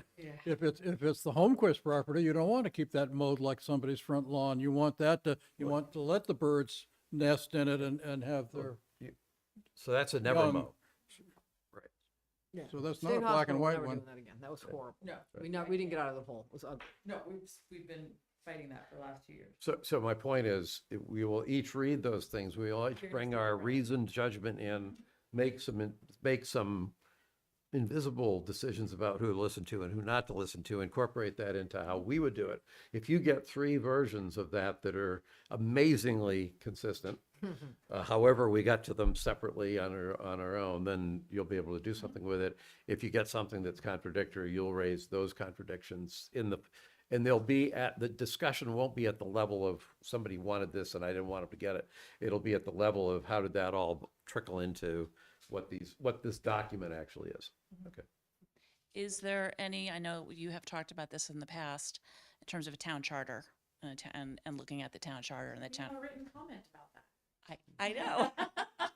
Because you have Lot talked on our about that. That is long overdue because we do have a lot of suggestions for bylaw updates. We're so- trying. There's been a lot Okay. going on. Yeah, I know.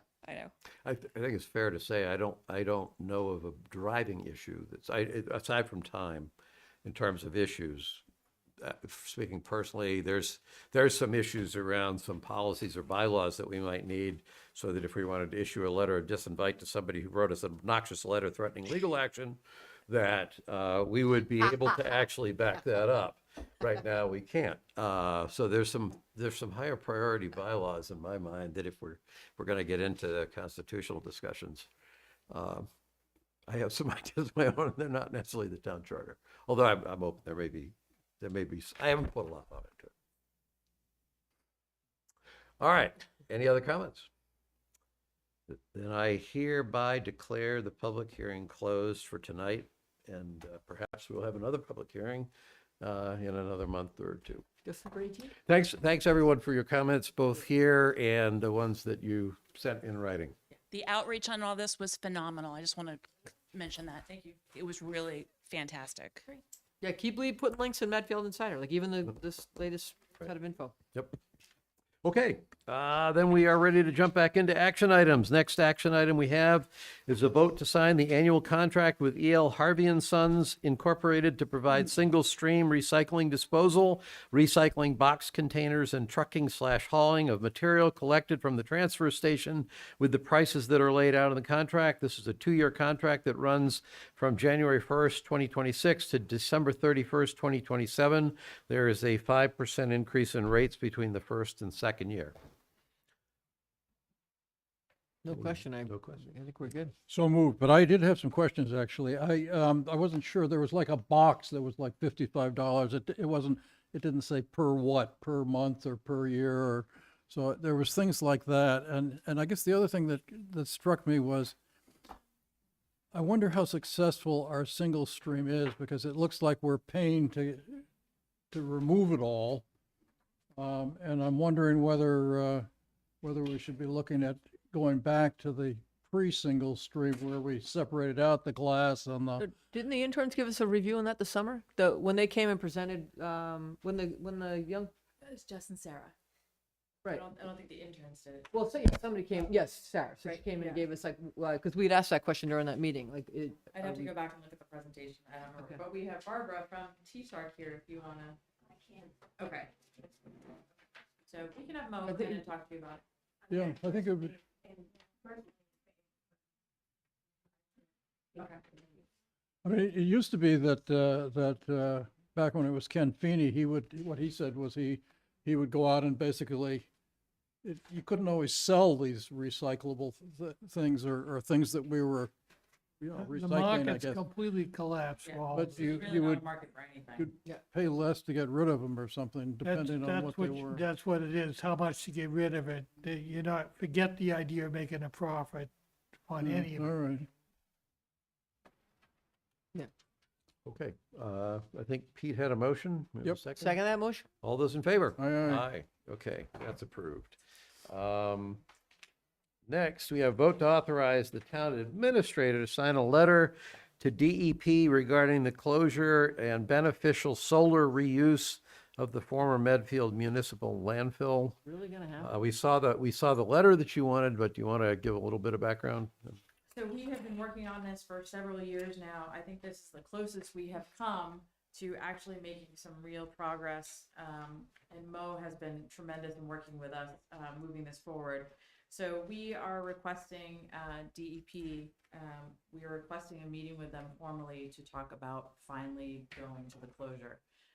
But for everybody, we'll put this on, I know it's in the packet, but we'll put it on our Medfield Energy Committee website, and we'll put it on the DPW website. But I think this really lays out the whole issue. And I know I've been talking about it a lot, but this really lays out all of the particular issues, the consent order, why we think it's closed, why they don't. So it's, I think it's going to be very helpful to get that meeting, and we're hoping this pushes us all to the table again. So that would at least pin them, if they're not prepared to approve this at least would pin DEP down, should pin them down, saying, tell us what else you need. Well, yeah, what do you need? We're ready to come to the table and talk about this, and what can we do to move this forward? And we would really like to have our discussion about solar on that, especially as we're talking about budgets and the need for more revenue. Yeah. We would really like to expedite this process. Okay. Motion? So moved. Second? All those in favor? Aye. Okay. Next is a vote to sign the contract for the construction of the COA garage with R. Mullen and Associates with a total contract amount of $492,376. So this was just posted separately. And the one thing that I don't have right in front of me, that's a higher number, just by way of background, that's a higher number than originally estimated, but it's FOSI, the COA's Friends of Friends of the Seniors. Seniors Incorporated, I guess. Yeah, so the town appropriated $300,000 in the capital budget in fiscal year 2023. We anticipated that was going to come in over the $300,000, especially with rising construction costs. At the time, Fosse agreed they would put any money in there for overage. They also had some money that was donated by Mr. Jenks, and so we were going to pull $50,000 from that account as well. The bids came in much higher than we anticipated, at a total of $492, and Fosse agreed to put more money in, so they're about $225,000 of funding this project. Wow. So, I would Put say anything if in. there's one thing that the COA has been trying to get 192, in yeah, sorry. place for Very long I time. bet at least I don't know, close to a decade, 8 years. It's been a long time. It's been a long time. I was actually going through my notes, and I think we were talking about this back in 2012. Yeah, that sounds So- right to me. So they've wanted this for a long, long time. And I think the design is great. We went through the whole permitting process. We went through the planning board, we went through everything. So we feel very comfortable with this project, and we're very anxious to get it built. And there'll be a giant ribbon cutting ceremony. Motion? So moved. Second. All those in favor? Aye, aye. Aye. Okay, that's approved. Next, vote to sign a letter of support for Trinity's application to the Massachusetts Historical Commission. Just a minor administrative change. I changed my signature. I'd like my full name. When I do signatures. changed it. You already changed it? Yeah. Okay, great. All right.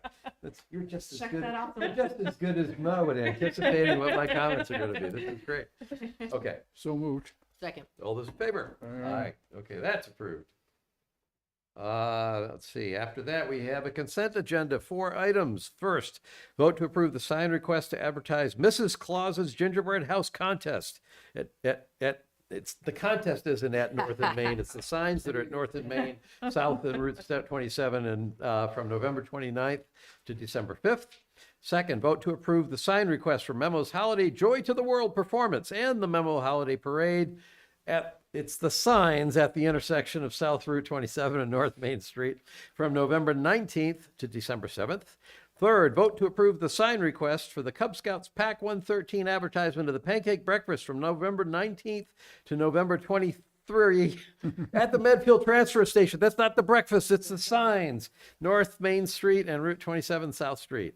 And finally, vote to approve request to permit Memo to have its annual holiday parade on Saturday, December 6th. We will assemble at the high school, then start at 1 p.m., travel on Pound Street to South Street to Main Street to Park Street to Metacomet Street, then return to the high school around 2 p.m. Absolutely. So moved. Second. All those in favor? Aye, aye. Aye. Aye. Okay. The lights are up in Baxter Park and they're on already. Is that a good thing or a bad I thing? don't know. I just noticed coming You in mean like tonight. tonight there? Yeah, Maybe we're celebrating pre-Thanksgiving. All right, well, Sirius Radio already has holiday music on, so let's get the park going. All right. Let's see. No gifts, no citizen comment, I trust. No meeting minutes. Let's see. Hold on. No, I didn't skip over it. Town administrator updates. Just want to draw everybody's attention, remind everybody on December 2nd, we are going to have a budget workshop within your regular meeting. Our meeting that night will be held at the high school in the Library and Media Center. That's good to know. It will be a joint workshop within your meeting with the school committee and the warrant committee to talk about our budget process and where we are. In addition, we also have our tax rate classification hearing just before that workshop at 6 o'clock. So Let Which- the high school which kids date? know. We're going to be right in their We'll be right backyard. there. I do want to warn everybody, it is spaghetti with Santa that night. So, Oh, jeez. yes, so Park in my driveway if you want. yes, parking may be an issue, and we should work on getting our pictures taken with Santa. I'm just saying. I know what I'm going to ask for in terms of the budget. And you have no idea Oh. the sporting events going on there as well. Yikes. I have a lot of wishes though, Chris. And the other thing I want is just a shout out to Brittany and Cameron for the Citizens Academy. Very good. This was on Brittany's goal list when I hired her to be the assistant to the town administrator, and we talked about it. And then, MBTA communities and all the other things got in the way. And just before we made Brittany the assistant town administrator, she said, I'm doing Citizens Academy this fall. And I was like, okay, so in addition to all of her other responsibilities, she was willing to take that on. And it's just the feedback that we've gotten from everybody has just been really great. We've got interest in people joining boards, which is one of the things that we really set out to do. So I just wanted to make sure she gets the credit for creating this from the very beginning and doing all of it. I had nothing to do with it. So. Is there going to be a highlight reel? Like, in all honesty, are you going to do like a really good highlight reel so then like Medfield TV can put it out? And Well, who's gonna come to our Citizens Academy? Yeah, we if can't they give our have all the secrets. secrets. Yeah, we can't give our secrets of what you get to do at the academy.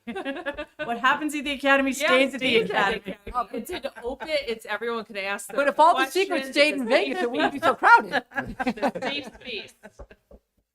And that's it. We're all Don't set. you want a wait list to get in? Don't you want to be like Foxborough where like you're 30 years out? We'll see what next year brings. Motivator not to sell your home? For anyone who out there who cares, our next meeting is December 2nd, as Christine mentioned. And the next one and the last meeting for the year, presumably, unless there are mischief makers in town who force us to come back together for additional meetings, will be on December 16th. Yes. Select board member reports. All right. So I had a chance. I don't know if you guys were there because it was so dark that night, but I made it to the veterans event at Baxter Park. Rep Tarski did a really nice job presenting to presenting, excuse me, on behalf of the veterans. A little windy that night, but really nice turnout, really nice event. It was cold. It was cold. I was surprised that Josh Tarski didn't freeze. He didn't seem like he didn't have a winter coat on. I figure he's been through a lot worse, so that he could handle. Army. And then, what's it? That's Army. And then, as Carolyn mentioned during her report, we did take a tour of the Ashland School. And having done the Westwood school a month earlier and then doing Ashland, it was really educational to see two dynamically different schools. Just the way they lay out the grades, the way the floors are done. Ashland built theirs right in the height of COVID. So as the superintendent made a comment about, he never wants to hear engineering for design or whatever, again, because everything was like, okay, how can we cut? How can we cut? I think they did a great job. I mean, their hallways are very plain, but their classrooms are fantastic.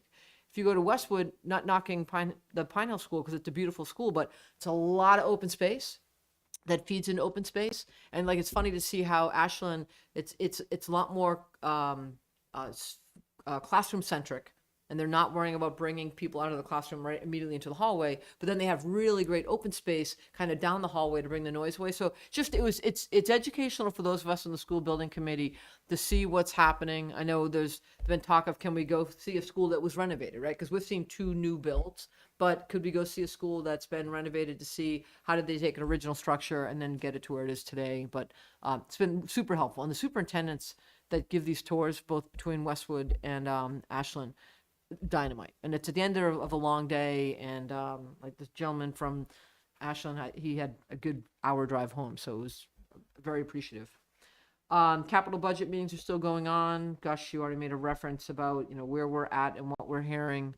It's going to be tight, and there's going to be some decisions made that are going to be super hard. So even all the discussions we had tonight about what people would love to see, some of those, unless it's volunteers, some of it's just not going to be possible because we're not going to have the upside in money that we've experienced in the past 5 years. And then just I do want to acknowledge I've received some emails from residents.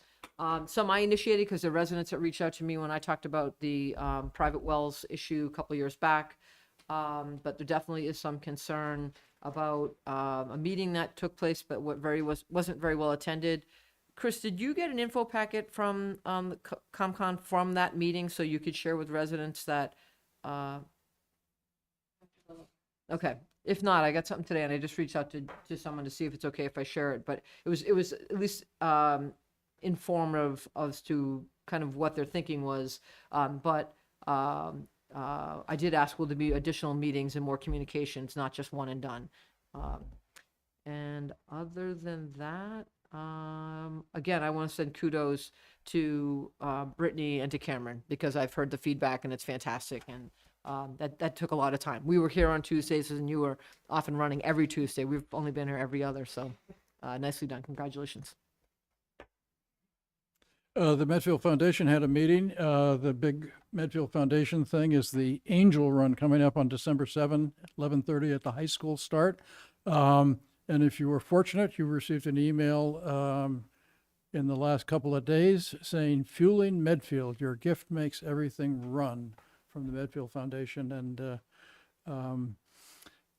I also had a meeting that was initiated by the Belforge Art Center, but it was with some Harvard Business School alums. They have something called the Citizen Community Action Program.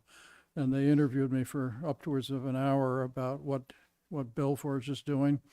The 2 veterans events, the lunch at the Council on Aging that the Veteran Service Officer and our Council on Aging put on jointly, it was nicely done, nicely attended. And I thought that the Legion did and Michelle Doucette did a wonderful job down at Baxter Park on the very cold remembrance on Veterans Day. Energy Committee had a meeting, and it's just amazing the amount of experience that is in that Energy Committee and the benefits that they bring to the town. And then I would just mention that I was very interested. I was interested enough in this that I sent an email, I think, to Chris and Brittany, about it. I watched 60 Minutes a while ago, and the Chinese were hacking the town of Littleton's water and sewer department. And I thought, what the hell? Medfield has to worry about the Chinese hackers. And then what really upset me was that they introduced us to the man who had been formerly the commander of the U.S. Cyber Command and the director of the NSA, who was the expert on how to defend us against this. And apparently Laura Lomer, I guess is her name, who's some sort of influencer, I think, convinced our president that this man was disloyal, and so he was dismissed. So our defense, our expert defender against the Chinese was just dismissed because he was not apparently loyal enough. And I think, as I understood, the disloyalty was that he was appointed by a Democratic president. So I'm not sure that makes him disloyal. So that's it for me. Got One quick comment. Oops, my quick comment before. This is again, this is from Samantha Vaughn. Thank you to Christine Potts for her newsletter. This is how I knew about the meeting. So much for the town website, Chris. You go down, we go dark. Thank you, Samantha. All right, everything's been covered that I did. I also went to the ceremony at Baxter Park. I understood that I had just missed Eileen because when I got there late, I had a webinar that went till 5, so I was there by about 5:10. So I missed Josh Tarski. He was just finishing up, and then I was behind the Army flag the way they do it. Oh, yeah. Then when I came back out front, they said, "Oh, Eileen was just here." And it's like, well, I didn't. Presumably, I have an eyewitness account that Eileen, in fact, was there, but I it was. Josh Tarski made very nice remarks, actually. My thought was that it would be nice if the town had a light, because it was so dark that Well, there was one light that went on and it would fade off. Right. Yeah, It would fade off. it's too bad the town doesn't have a light that we could light up something like that. And Solar light. I think you should all support the warrant article that the select board takes care, custody, and control of Baxter Park. Yeah, and then we'll put There a you solar go. light. And then we'll put lights on. There we go. So we'll put light. We'll put Pete in charge of the light committee. Anyway, so that was. It was cold. I talked to Michelle Doucette, and it sounds like she had about the number. I think she said they normally get around 120, 125 of the lumen area. So it was pretty good. Pretty good collection of lumen area. I'm happy to report that I can still fit in my tanker's jacket because I was glad I was wearing it that night. Veterans Day lunch at the COA was fun. One point about that, I mentioned while I was there to Ian, you've all seen this. If you've gone through Walpole, you'll see these banners on the telephone poles. They're my hometown is the first place I saw it, and they come in they're different configurations. Personally, I like the banners that are just on the street side of the pole. Some of them are called hometown heroes, but what they are is banners that have pictures, ideally pictures of veterans with their name and the war they were in. So this goes back at least to World War II. And I happened to mention it to Ian because I've been meaning to bring it up with the Legion. It seemed to me it made sense. It would be a good thing for us to look at doing. And I learned that Ian has already done it with Walpole. Interestingly, there's an issue. It's a $200 a banner, I think. And what they've done is they put up a certain limited number of. They're only using a limited number of telephone poles. And I don't know, it's 20 or 30. And what they do is they keep them up for a year, take the banner down. A lot of times the families want the banner, and then they put replacement banners up. So I don't know how long the banners, if they're not replaced, would stay up. I have the sense in Seekonk, where I grew up, there was a mile and a half there was probably 2 miles on Newman Avenue, Route 152. Everyone had, and so those weren't going anywhere fast. Given the number of streets in this town that are named after veterans, having those banners up there the first place I thought is kids in school will suddenly, without anybody talking to them about it, will suddenly link the picture and the name of the banner with the streets. And all of a sudden you get a lot better sense of the heritage of the town.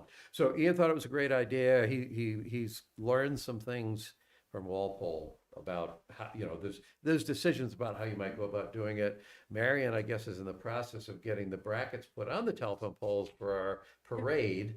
And so perhaps if that goes up for the parade, we can leave them there and continue to use them. Absolutely. And we have been approached by the Republican Town Committee, who's doing a fundraiser. And they would like to do the fundraising for the banners to put up. Oh, great. Okay. And they were going to work with Marion to work with the same vendor so that we could fit into the existing. But Steve Caskey did reach out to me a couple weeks Great. ago, and they would like to get started on that. And I asked them actually to come to a select board meeting to talk about the project to make sure that everybody was on board before they started doing that. So they were planning on coming in January. Yeah, and make sure it doesn't conflict with the Wayfinder committee's already doing it. Yeah, these are just on the actual high up on the telephone If you go poles. to Walpole, you'll it's They look not- great. They're, Right near they Chris, look yeah. great. Those, I like the ones that were in my hometown better because it's just a single person on the single side. Mendon has it too. Is there? Yeah, oh yeah. Mendon, I guess I went through Mendon when I went out to Uxbridge because I have seen them. I've seen them actually in a lot of towns. Yeah, now. Stoughton has it. Yeah, they're really showing up, and it's a nice thing to do. Yep. And then third, I also got interviewed by the I think it's called Community Action Program. It's both Harvard Business School and the Kennedy School. So I was actually interviewed by. Interestingly, it's not a student; it's the alumni of the schools have this program, and basically what they do is they provide sort of strategic consulting support to not-for-profits. What I didn't realize is that it wasn't just a Harvard thing; it's actually a national program, and of alumni who volunteer their time. So we both got interviewed on Bell Forge, and questions were all reasonable. It's a complex thing, so they were more superficial than they need to be to really get into it. But they were well informed questions. We had a good discussion. And that was it. Were we interviewed by the same two people? It was her name was Christine? no, this was like Verthia. It was it's a little bit of an unusual name. And then there was supposed to be somebody else joined who didn't tune in. So I hadn't realized that it wasn't students. So this lady that interviewed me was very happy. I asked her what year she was in. She's, thank you. I graduated, 20 years ago. It's like, well, I graduated longer ago than that. So it's my, anyway, so that was it. All right. Let's see. I think that does it for our agenda. Move to adjourn then. And second. All those in favor? Aye, aye. Aye. Thanks for coming, everyone. Thank you.